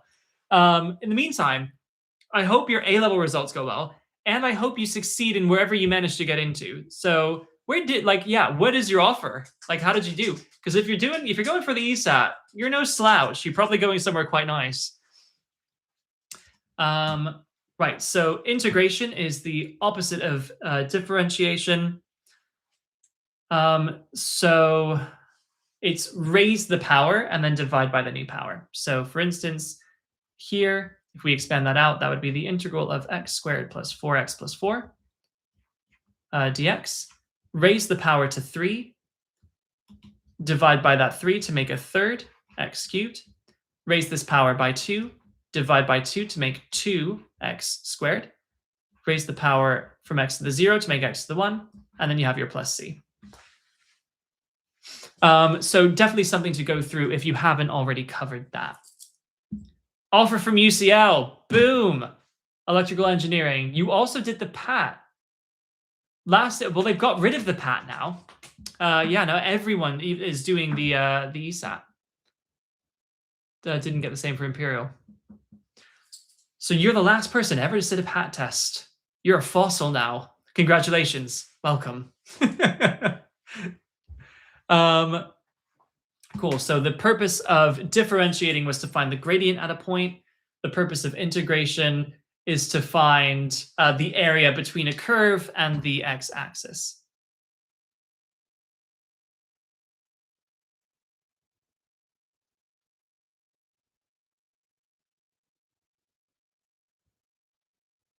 What do they mean by the second sentence? So finding a definite integral and finding the area between a curve and an axis, I think what they're testing there is the fact that areas under the x-axis are negative, whereas areas over the x-axis are positive. So for instance, gotta go.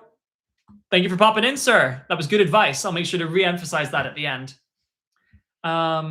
So for instance, if we have a curve which does something like this, if then that was 2, for instance, if I took the integral between 0 and 2, I might get something close to 0.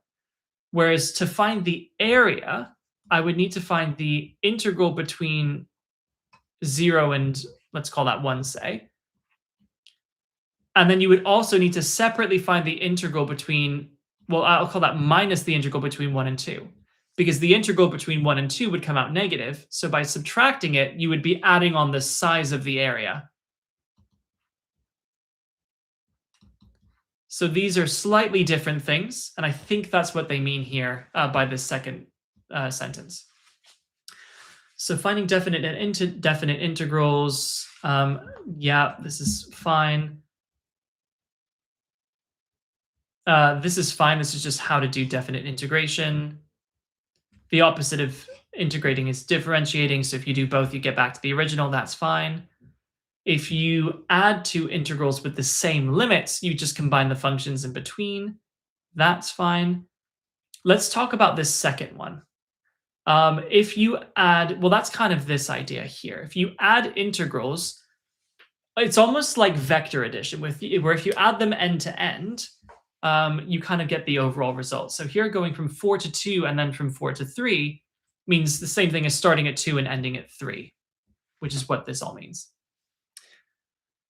Trapezium rule, a lot of people have not covered that yet. That is a second-year skill. So a reminder that the trapezium rule is what happens if you break this up split it into strips of equal width, and you approximate the area under the curve as the area of the relevant trapezium. You do not need to know how to do the trapezium rule for the purposes of this, but you do need to know whether it's overestimate or underestimate. So if the curve is doing something like this, then we can, in fact, let me make that slightly more exaggerated.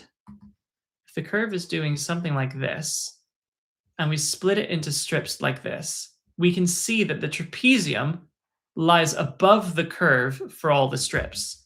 So if we take the area of the trapezium, it will be more than the true area, and that would be an overestimate. If the curve was going the other way, then the trapezium would always lie beneath the curve, and by approximating the area by adding up those trapezia, you would get an area that is less than the true area, and that would be an underestimate. So an overestimate would be that. It would also be this, where it's sort of increasing in that fashion. Ooh, apologies. So this type of shape would also give you an overestimate because the trapezium would lie above the curve. And decreasing like this would again be an underestimate because the trapezium would lie beneath the curve. So those are your sort of 4 variants, and whether that gives you an overestimate or an underestimate. And then solving differential equations of that form, you would just integrate and use a boundary condition to work out the value of plus c. Graphs of functions. Graphs of functions, quadratics, cubics, trigs, logs, exponentials, roots, modulus. Remind yourself of the shape of the square root graph, which goes something like this. It's a reflection of the y equals x squared graph in the line y equals x. So instead of curving up, it sort of curves to the right like that. Please know your graph transformations. This multiplies y values by a. B raises y values by a. C shifts the curve to the left by a. D divides your x coordinates by a. Understand this is fairly self-explanatory. Transforming from completing the square graphs, that should be fine as well if you know your graph transformations. Use differentiation to help determine the shape of a graph of a given function. So finding stationary points when the differential is 0. Graph is increasing or decreasing when the derivative is positive or negative, respectively. Use algebraic techniques to determine where the graph of a function intersects the coordinate axes. So it intersects the y-axis when x is equal to 0, intersects the x-axis when y is equal to 0. Geometric interpretation of algebraic... Oh, wait, hold on. Did I finish that? Appreciate the possible number of roots, a possible number of real roots that a general polynomial can possess. So in general, the maximum would be the order of the polynomial, full stop. So a quadratic x squared can have 2 solutions. A cubic can have 3 solutions, maximum. But it is also possible to have more or less than that. So a quadratic, we know, can have 2 solutions, 1 solution. That's 1 solution, that's or no solutions. And the same can be true of quartics and cubics. So in general, for a cubic, for instance, where this comes up most frequently, hang on a minute. That's it, that's the end. So for a cubic, for instance, you would do it based on the turning points. So if we have a cubic, which is looking something like this, it's because this minimum point is above the x-axis. That gives you 1 solution. You can also have it where this maximum point is below the x-axis. Again, 1 solution. If 1 turning point is above the x-axis and 1 turning point is below the x-axis, then you get 3 solutions. If one of those turning points is on the x-axis, then you get 2 solutions. And that is the idea being tested there. Geometric interpretation of algebraic solutions.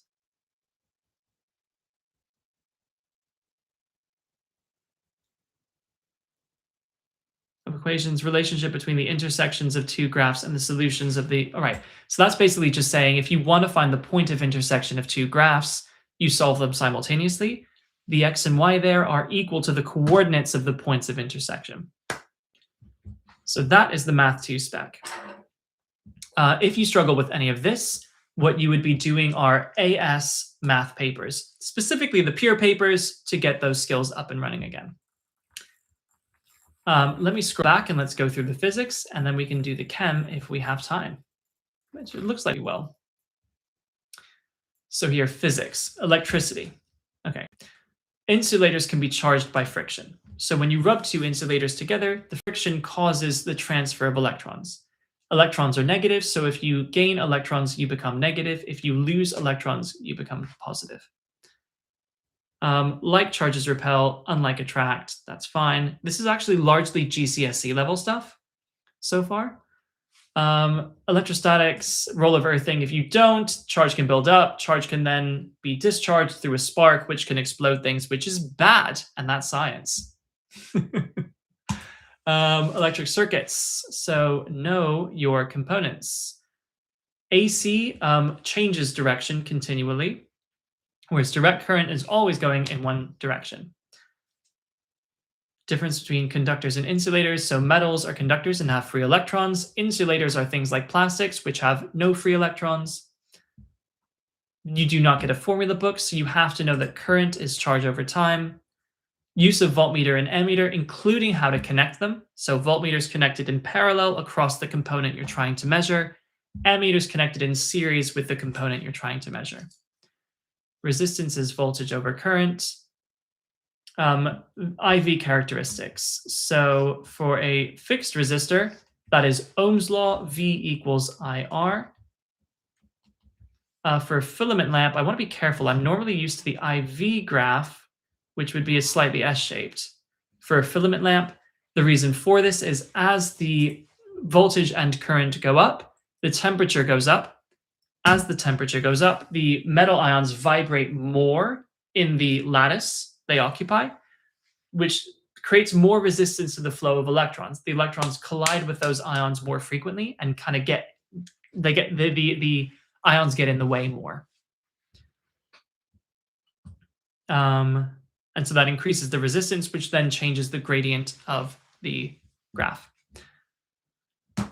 So negative temperature coefficients. So that so thermistors, if we're talking about thermistors, we could consider a resistance against time graph, where the resistance, sorry, no, that was time. Nope, that was T for temperature. Wrong T. So that would kind of be an exponential decay. As the temperature goes up, the resistance goes down non-linearly. For LDRs, it would be the same thing, but for light intensity. Ideal diodes. So we would be talking more about, again, the current voltage graph, which would go something like this. So if you connect a diode in reverse, no current flows. Current and voltage rules for series and parallel circuits. So current in series is the same everywhere, and voltage, voltages add. So if we have a series circuit with these, and if that was V1 and V2, then V would be equal to V1 plus V2. So the voltages add in series and the current is the same everywhere.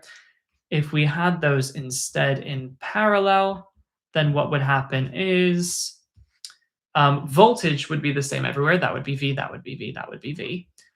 But in this case, I1 equals I2 plus I3, where that is I1, that is I2, and that is I3. Apologies if my handwriting is not very clear, but the point is that current splits at a junction. So in parallel, voltage is the same everywhere. I say it's the same within the branches. The branches have the same voltage across them because there might be other things happening in between. The currents add in the same way that the voltages do. calculate the total resistance for a resistor combination in series. So that is,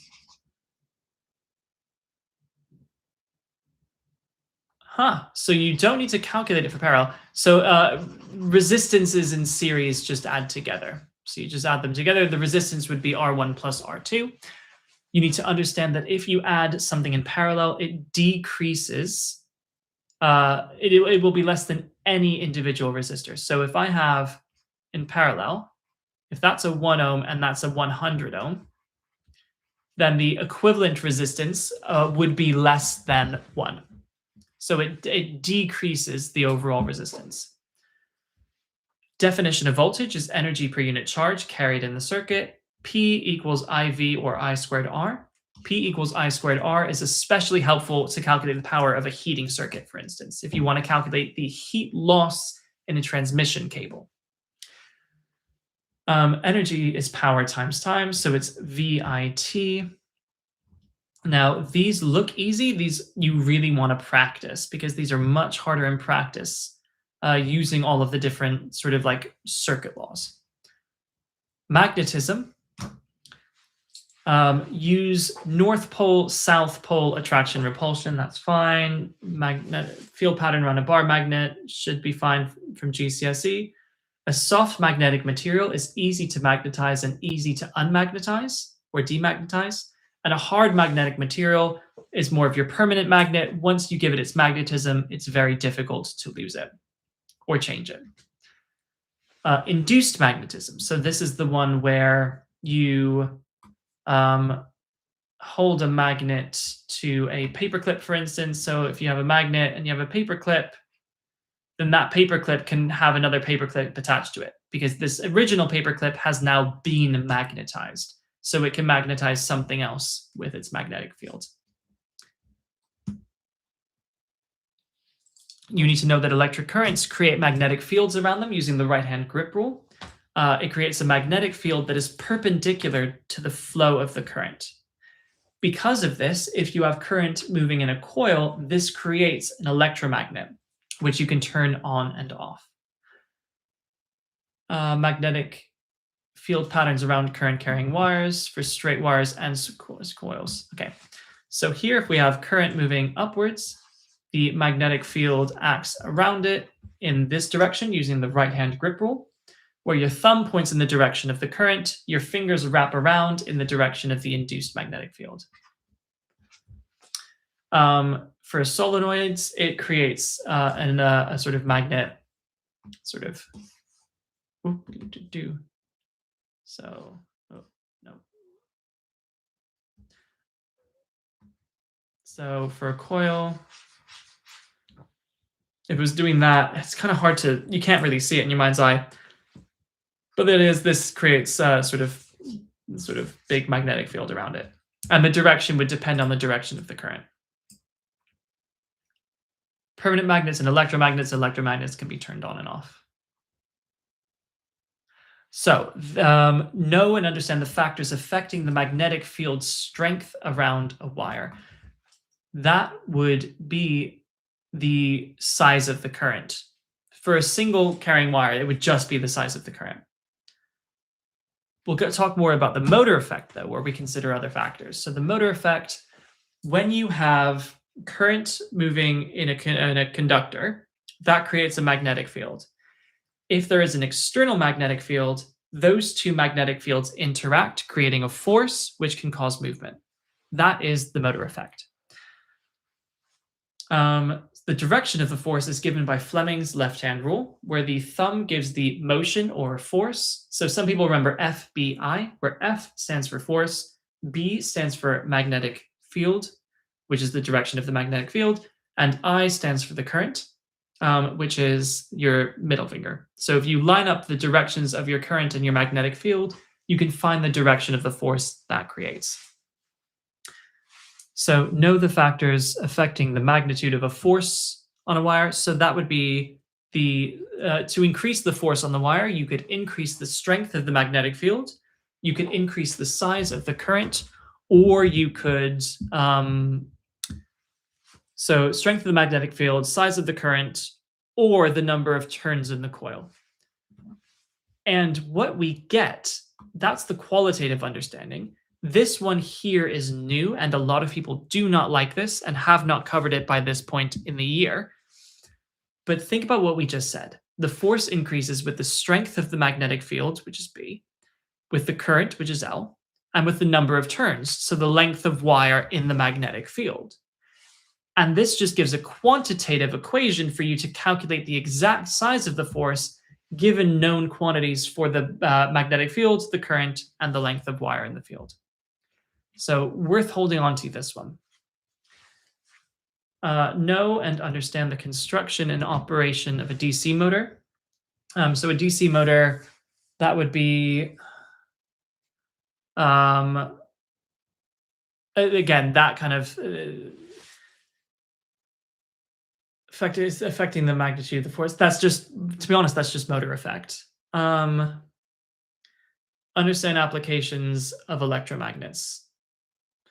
So that would be when you want the magnetism to turn on and off. So this is, for instance, in a scrapyard where you want to be able to attract the iron, put it somewhere, and then drop it. We would need to see specific examples to see what else they wanted from that. So electromagnetic induction, this is when you have relative motion between a conductor and a magnetic field, either because there's a changing magnetic field in a stationary conductor or a conductor moving in a stationary field. But the point is, when magnetic field lines get cut, that induces a voltage. And if that is a closed circuit, that voltage allows a current to flow in the circuit. So the magnitude of the induced voltage, that would be the strength of the magnetic field, the speed at which the conductor is moving, rate of change of flux linkage. It'd be the area of the coil. You haven't got this far in your syllabus, but you do know this from the GCSE spec. So that's all that's required for this. You do not need to go further into the syllabus, and that is very important. Understand the operation of an AC generator.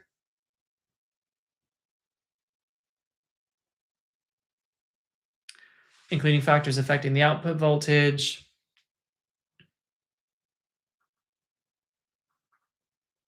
Again, that's number of turns of the coil, that's speed of rotation, that's strength of the magnetic field. So the AC generator, you turn a coil in a magnetic field, and that generates voltage.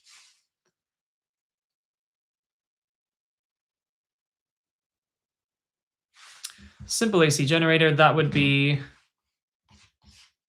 your simple sine graph for voltage against time, where it's understanding that if you've got a coil cutting magnetic field lines as it's rotating, if I consider my finger to be one of the sort of turns of the coil, on one rotation it's cutting the field lines going up, and on the other it's cutting the field lines going down. Because it's moving in different directions, that will cause a different direction of the voltage, which is why you get your AC. Applications of electromagnetic induction, the main one is transformers. So let's go there. So a step-up transformer is designed to increase the voltage. If we have a primary coil and a secondary coil connected by a soft iron core, the idea here is that current is flowing in the primary coil. Because current is flowing in a coil, that is creating an electromagnet, so producing a magnetic field. Because the current is AC, it is alternating the direction of current flow, so it is also alternating the direction of magnetic field. So it produces an alternating magnetic field. Because this is happening with a soft iron core, which is magnetically soft, it means the soft iron core is magnetized with the same alternating magnetic field. Because we have a secondary coil wrapped around the iron core, which has an alternating magnetic field in it, there is a changing magnetic field in that secondary coil, which induces a voltage in the secondary coil. Now, because the strength of the created magnetic field has to do with the number of turns of the coil, and because the strength of the induced voltage has to do with the number of turns of the secondary coil, then we get this relationship linking the voltage of the primary coil and the secondary coil with the number of turns. So Vp over Vs equals Np over Ns. If this is not familiar to you, you can revise it from GCSE or find alternative resources for that. But these equations tend to be quite simple. Well, the only thing you have to be careful of is whether you're dealing with the primary or the secondary. Now, if things are 100% efficient, then the power in equals the power out, where remember P equals IV. So that means that IV on one side, on the primary side, equals IV on the secondary side. And we can use this to find the current relationships, which are the inverse of this ratio, by rearranging this equation to find Vp over Vs. Power transmission. So the idea here is because power loss in the transmission cables is equal to I squared R, it means in order to decrease the power loss, you want to decrease the current. Now, because the power transmission is the same, because P is equal to IV, transmitted, if we increase the voltage, we decrease the current. So we want to step up the voltage as much as possible to be transmitted, because that decreases the current and reduces losses, making it more efficient. When you get to the end, you want to step that down to make it a voltage that is more safe to be used in domestic homes and would stop electrocution and death, which are outcomes to be avoided. And that's science. Now, a lot of people get confused here and think, hang on a minute. We also know that P is equal to V squared over R. Shouldn't a large voltage mean that you shouldn't a large voltage mean that you increase the power loss? And I say to that, no, because we step it up to that voltage. But just because it has that voltage does not mean this equation here should be V loss. So this would be the loss due to the sort of internal resistance of the wires transmitting the cables. So because we step it up to a certain voltage, that does not mean the voltage lost increases. So you got to be really careful about which voltage you're talking about in this equation, right?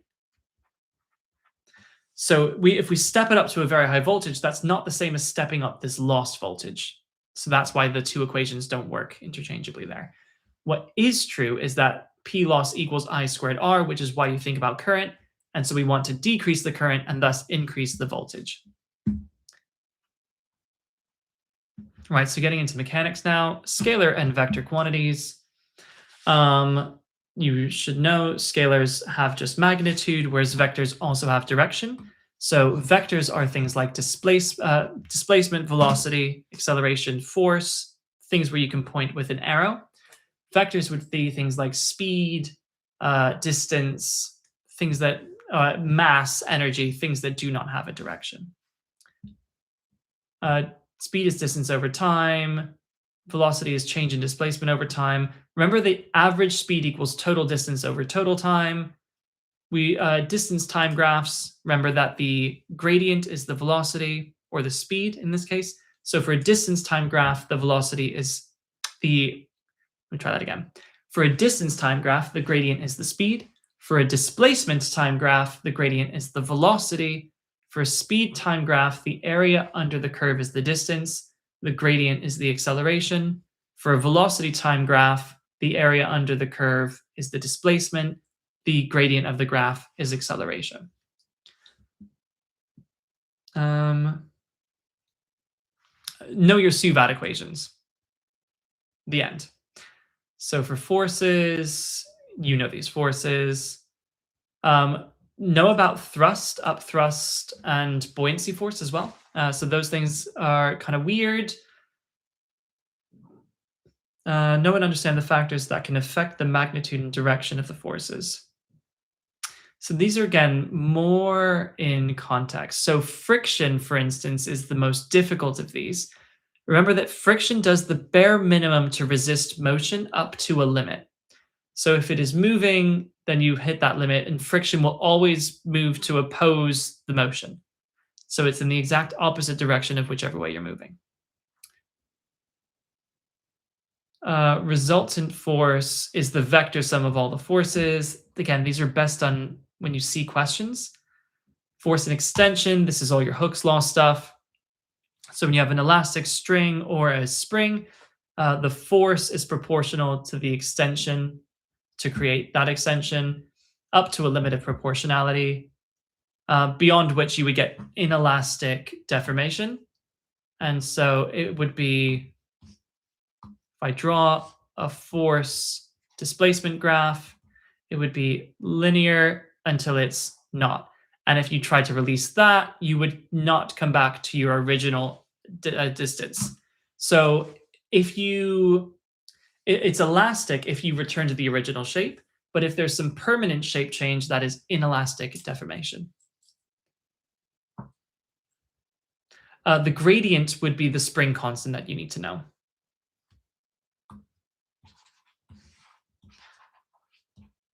While we're here, it's worth, I think, understanding what the spring constant really means. So a higher spring constant means you require more force for the same extension, or for the same force, you get less extension. It means it's a stiffer spring. And the area stored, this elastic strain energy, is a half kx squared, which may be new to you for some people if you haven't done the materials chapter of the physics syllabus just yet. So for those who have, you recognize this. For those who haven't, you will recognize F equals kx from GCSE, but just pick up this new equation that the energy is the area under the curve, which is a half kx squared. Newton's law, Newton's 1, know it. Newton's 2. So Newton's 1, it remains at rest or moves it's in a straight line with constant velocity unless acted on by an external resultant force.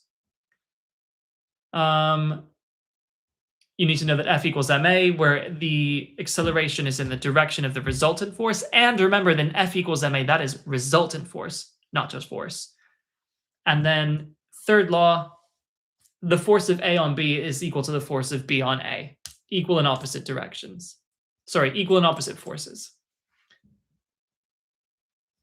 Because this is a non-calculator paper, when you are using G, you are using a value of 10. Mass is fixed sort of scalar quantity. Weight is a force that depends on the gravitational field the mass exists in, where weight is equal to mass times g, where g depends on that gravitational field, the size of the planet exerting the gravity. Free fall acceleration happens when you sort of let it fall. It does not happen if there's any sort of tension or resistance happening.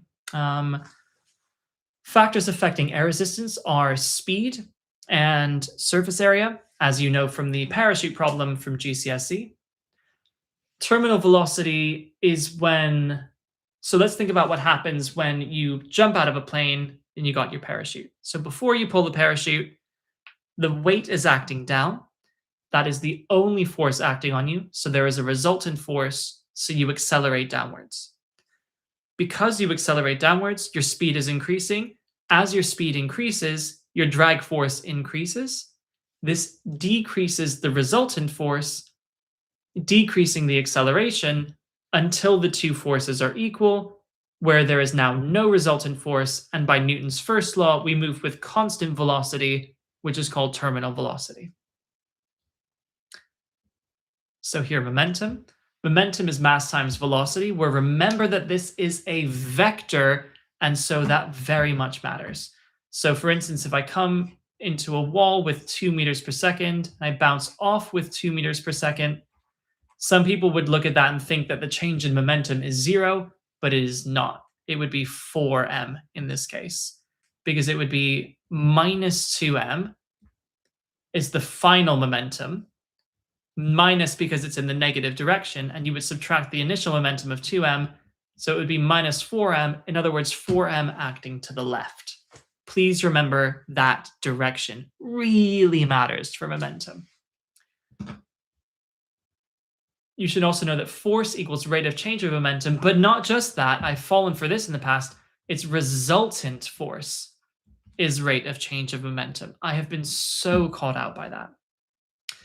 And then conservation of momentum means total momentum before equals total momentum after in explosion or collision.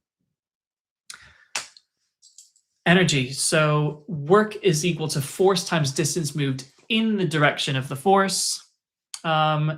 and work done is energy transferred. You know how to calculate your GPE, your kinetic energy, and your elastic potential now. And power is energy over time. All of this, I think, is fairly standard.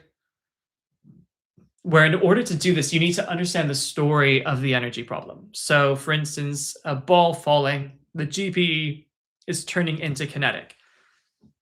And so for each of them, you can work out the change in energy and whether that change is positive or negative, whether it's gaining or losing that source of energy.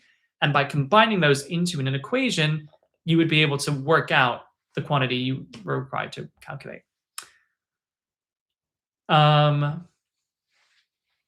So useful energy is energy going towards the thing you want to achieve. Wasted energy is things like heat loss to the surroundings due to friction. And then efficiency is useful output over total input, whether you're talking about energy or power.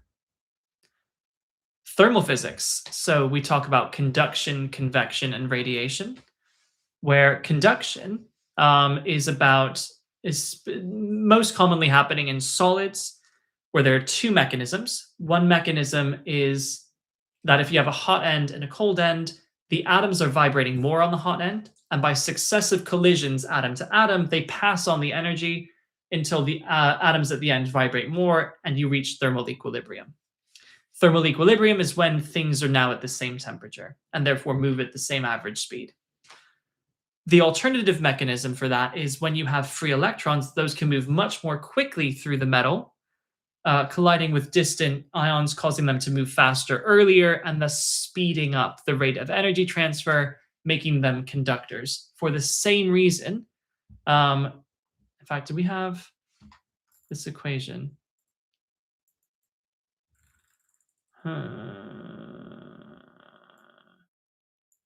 Yeah, okay, let's talk about it now. So factors affecting the rate of conduction. This is an equation which is not on your syllabus. Please learn it.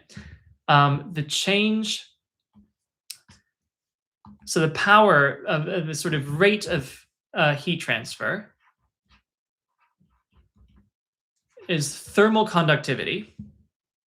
So whether it's a conductor or an insulator, times the surface area that the heat moves through, times the temperature gradient. So these are the factors affecting the rate of conduction. Temperature gradient, the area you move through, and the conductivity, whether it's a conductor or an insulator. So this can be understood. Well, first of all, it's clear that the larger the change in temperature over a gap, the sort of faster the rate of heat transfer will be, almost by diffusion's sake. And the area and the delta X relationship makes a bit of sense when you consider resistance. So in a metal, what's causing this is typically the free electrons flow. So the factors that affect resistance will also affect the rate of conduction. So the smaller the resistance, the bigger the conduction. And remembering, as we'll get onto, in fact, I'm not sure this has come up. Maybe it won't. But remember that resistance is rho L over A. So 1 over R is A over rho L. And because V equals IR, so I, the current, is equal to V over R, the current is proportional to 1 over R, so the current will be proportional to A over L, which is where this A over L, which is that change in distance, comes from. So that A over X, you can think of that as increasing the current of the electrons flowing through the metal, carrying the heat with them.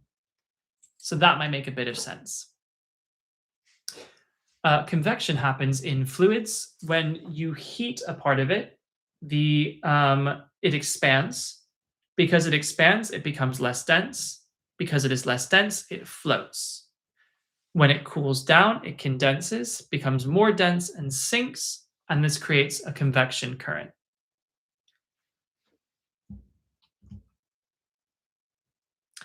So radiation, everything emits infrared radiation by virtue of the fact that it has temperature.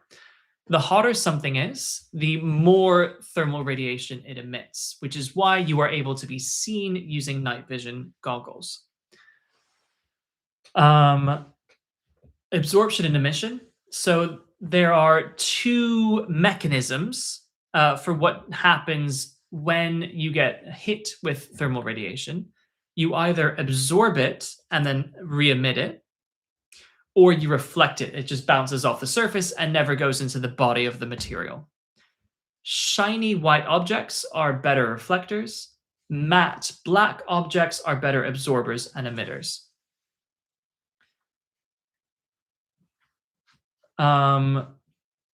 And yeah, so the rate of conduction has to do with this temperature difference, whereas thermal radiation, it only depends on the temperature of the object. So if you have an object at 100 degrees C, it is emitting the same radiation regardless of whether the room is 20 degrees C or 100 degrees C. It's just emitting.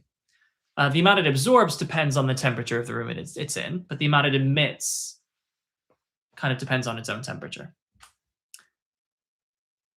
Now, heat capacity is the energy required to raise 1 kilogram of a substance by 1 degree C. And you need to know the equation Q equals mc delta T in order to work out the energy required sort of to heat an object by a certain amount.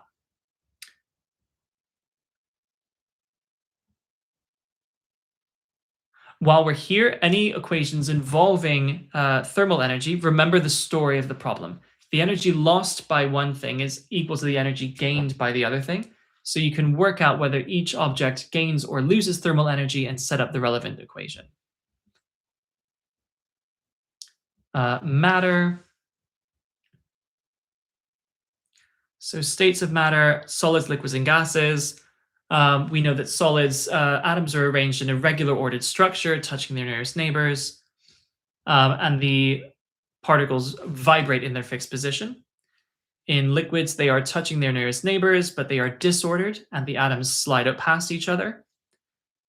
In gases, the atoms are far apart, they are not touching, they are disordered, and they move with random speeds in random directions. Well, high speeds in random directions, but with over a range.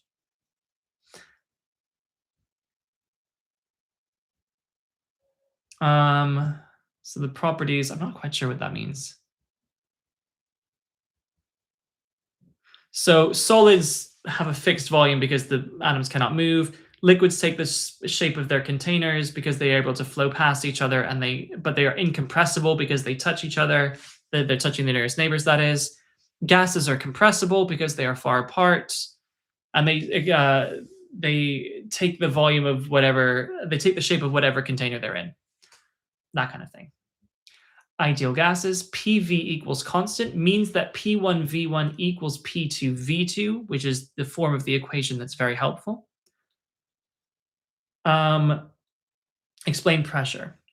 Because the particles are moving, they collide with each other and the walls. When they collide with the walls, they experience a change in momentum. Therefore, they experience a force on them from the wall. The wall exerts a force on the particle. By Newton's third, that particle then exerts a force on the wall. The sum of those forces on the wall gives a net force on the wall, which you divide by the area to give you pressure. That's why gases exert pressure. Temperature is a measure of the average kinetic energy of the particles. So as you increase the temperature, you increase the speed of the particles, which means they collide more frequently with the walls, increasing the force on the walls, increasing the pressure. We have a comment. There was a pressure in fluids question, I think in an ENGA paper, and I barely made sense of it. Would you talk through it if I find it again? Yes. Pressure in fluids, it might have to do with this pressure down here that I'm going to get to in a second. So state changes, understand the terms melting point and boiling point, you know. Latent heat of fusion, this is when you are the energy required to boil, no, the energy required to melt, the energy required to boil. Apply specific latent heat. This is just Q equals mL. Densities, mass over volume, that's fine. Experimental determination of densities, mass using scale, volume using measurements or using a Eureka can or a measuring cylinder, something like that. Solids are dense, liquids middle, gas is not dense, the end. Pressure is force over area, we've discussed. Now, this. If we have an object underneath some fluid, so at a height h, for instance, the extra pressure due to the fluid at that depth is equal to rho gh, where again, g is 10, h is the height down there, rho is the density of the fluid. Do remember that this is not the pressure at that point. This is the extra pressure at that point. So therefore, the total pressure is the atmospheric pressure plus that increase in pressure. So that is just the extra pressure due to the liquid at that point, which I think is the question you're talking about in the comments. So it was something like, if you remembered to include the 100 kilopascals of atmospheric pressure, you understood that the difference was only 400 or something, and you get a distance of 4 meters as opposed to 5 meters. It was something like that. Very happy to confirm if you find me in that specific question. Oh God, how much longer? Nearly there. I am feeling it. But let's go. Let's ride. Yeah, I remember I've done all of the papers, and I think I know the exact question you're talking about. I've done it. It was something to do with 4s or 5s or 40 or 50, sub 50. It was that, and it was because of the 100 kilopascals of atmospheric pressure you have to remember to add on top. This is not my first rodeo. Yeah. So waves, understanding that progressive waves transmit energy without transmitting matter. Remember that transverse is perpendicular to wave motion, and longitudinal is parallel to wave motion. So the direction of the direction of vibration is parallel to the direction of energy transfer for longitudinal, and for transverse, the direction of vibration is perpendicular. Peaks and troughs are for transverse, compressions and rarefactions are for longitudinal.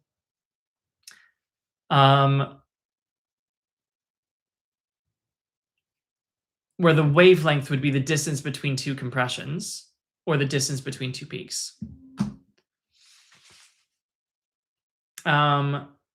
Recall examples of waves. Electromagnetic waves are always transverse. Sound is longitudinal. Electromagnetic waves always travel at the speed of light in a vacuum or in air. Amplitude is the distance not peak to trough, but the distance from the equilibrium position. So that there is the amplitude. Wavelength is the peak to peak distance. Frequency is 1 over the time period. It is the number of waves per second. Period is the time for one complete wave. Frequency equals 1 over t. Wave speed equals distance over time, which is just v equals f lambda. This is fairly standard stuff. So reflection means that angle of incidence equals angle of reflection. Refraction happens when the light changes direction due to a change of speed at the boundary. If it's in a more dense material, light travels slower, the refractive index is bigger, and it travels more towards the normal.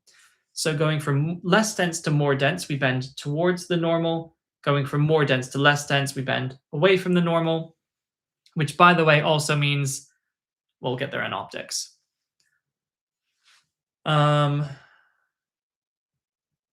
Yep. Yeah, I think this is all okay. So the Doppler effect, when an object is moving towards you, the sound waves appear closer together. So the wavelength appears to have decreased.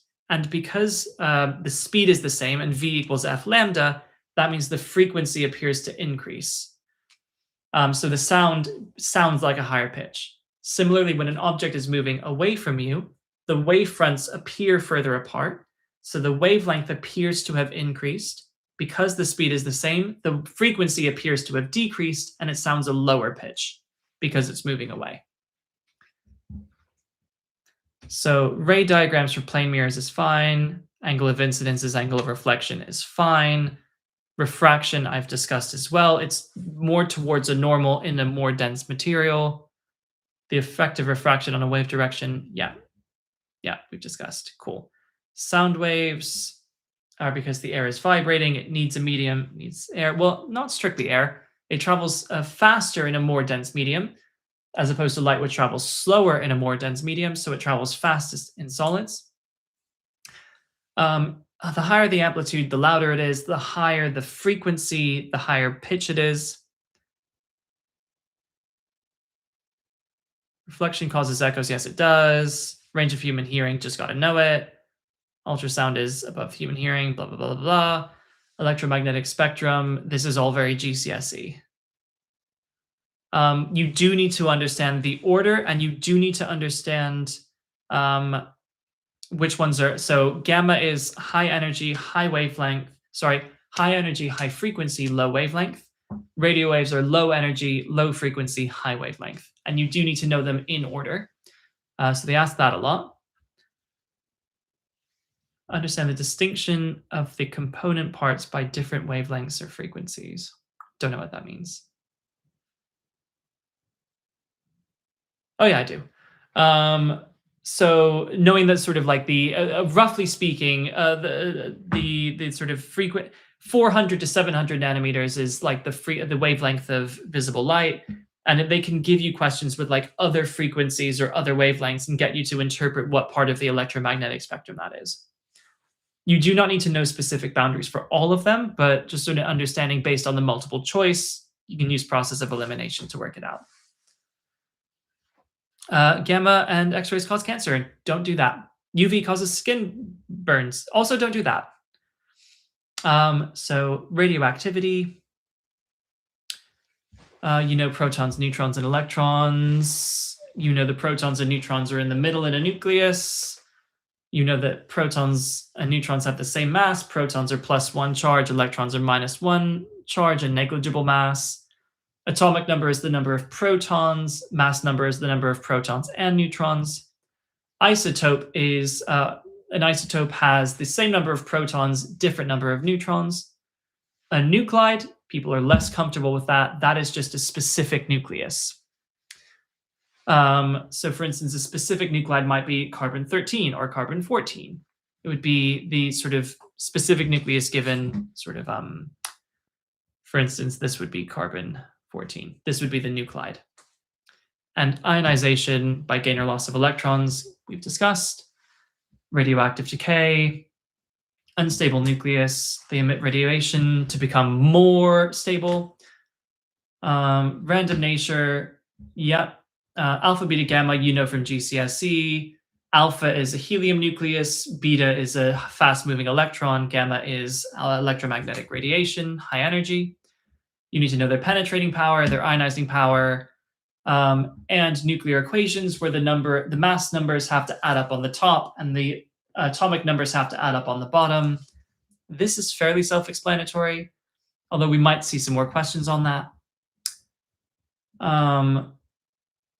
Ionizing radiation. Okay, so alpha is the least penetrating and the most ionizing. Gamma is the most penetrating and the least ionizing. Alpha can travel about 5 to 10 centimeters in air and is stopped by paper. Beta travels about 1 meter in air and is stopped by aluminium. Gamma travels theoretically indefinitely in air and is stopped by thick concrete or lead.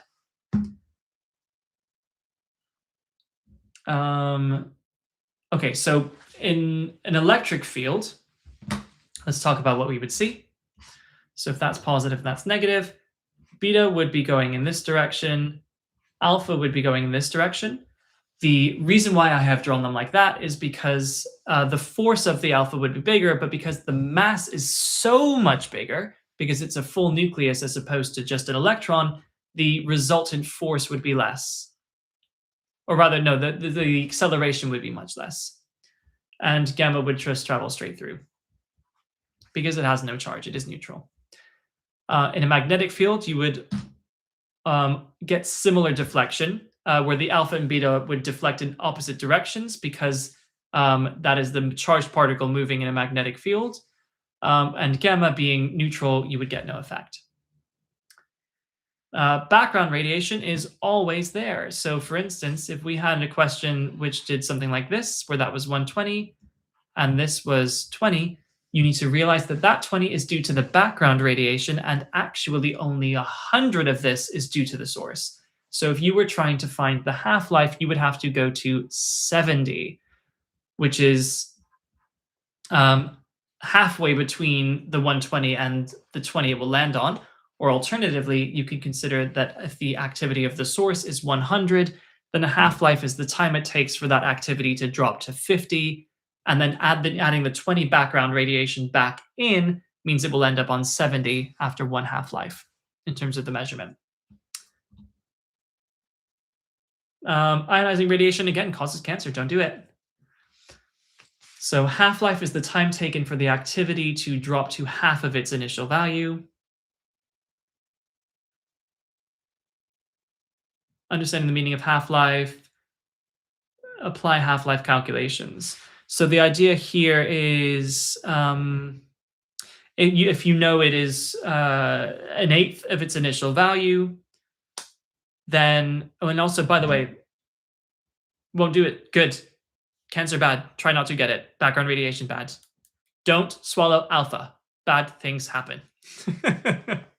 So here, by the way, this is when it comes to half-life, a really common thing is to say that there's some X and there's some Y, which both decay into Z. What I would do is I would use ratios. So if there's initially half X and half Y,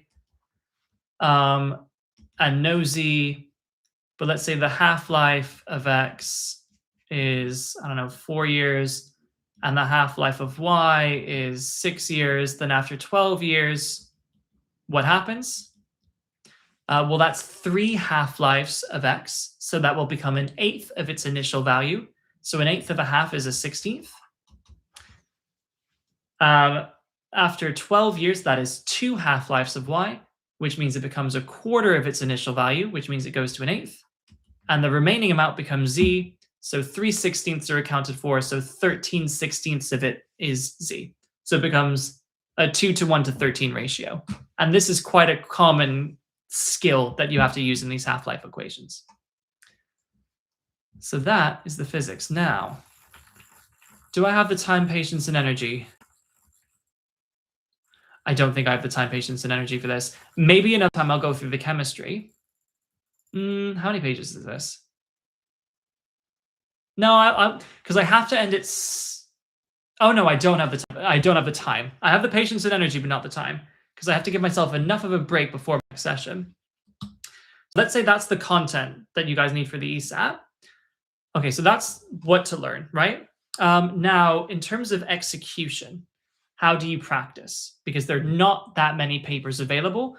What I would do is I would take one paper, say the 2016 or the 2017 paper, and make that what I call a cadaver paper. And you're going to go through that slowly just to learn what ideas are present in the math 1, in the physics, in the math 2, and the chemistry if you're doing the chemistry. So go through that, learn the style of question, right?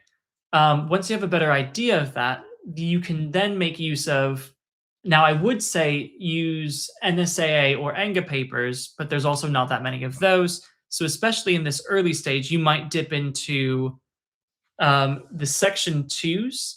Actually, let's have this conversation.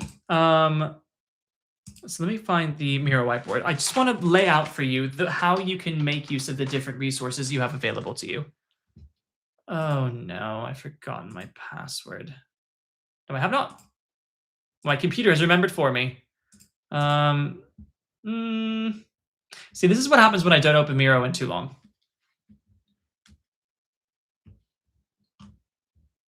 Okay, so here's what I would do. Let me just get rid of this.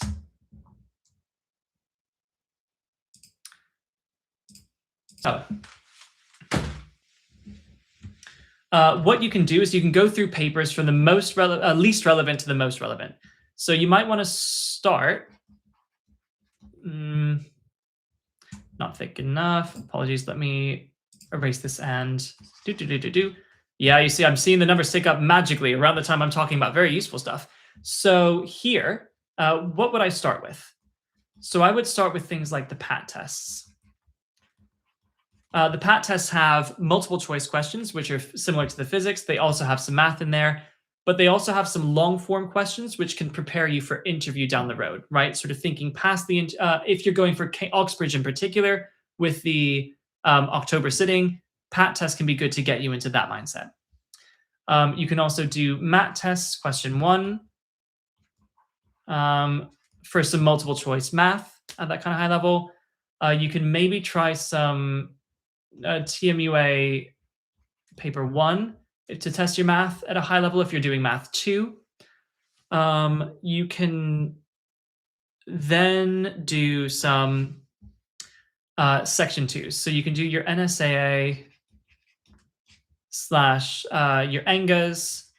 You could do section 2, which is a style you no longer have. You could do that sort of pre-2020. Around 2020, they changed the format. So pre-2020, section 2 was a long form written paper, like the MAT test was, like the PAT test was. You can use those long form written questions to push your physics and math to the next level.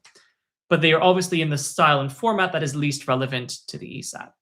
Then we start getting into the style and format that is relevant to the ESAT. So then you get into the section 2 sort of post 2020, which is very difficult and multiple choice, which will push you beyond the level required for the ESAT. And then you can get into the NSAA ENGA section 1s,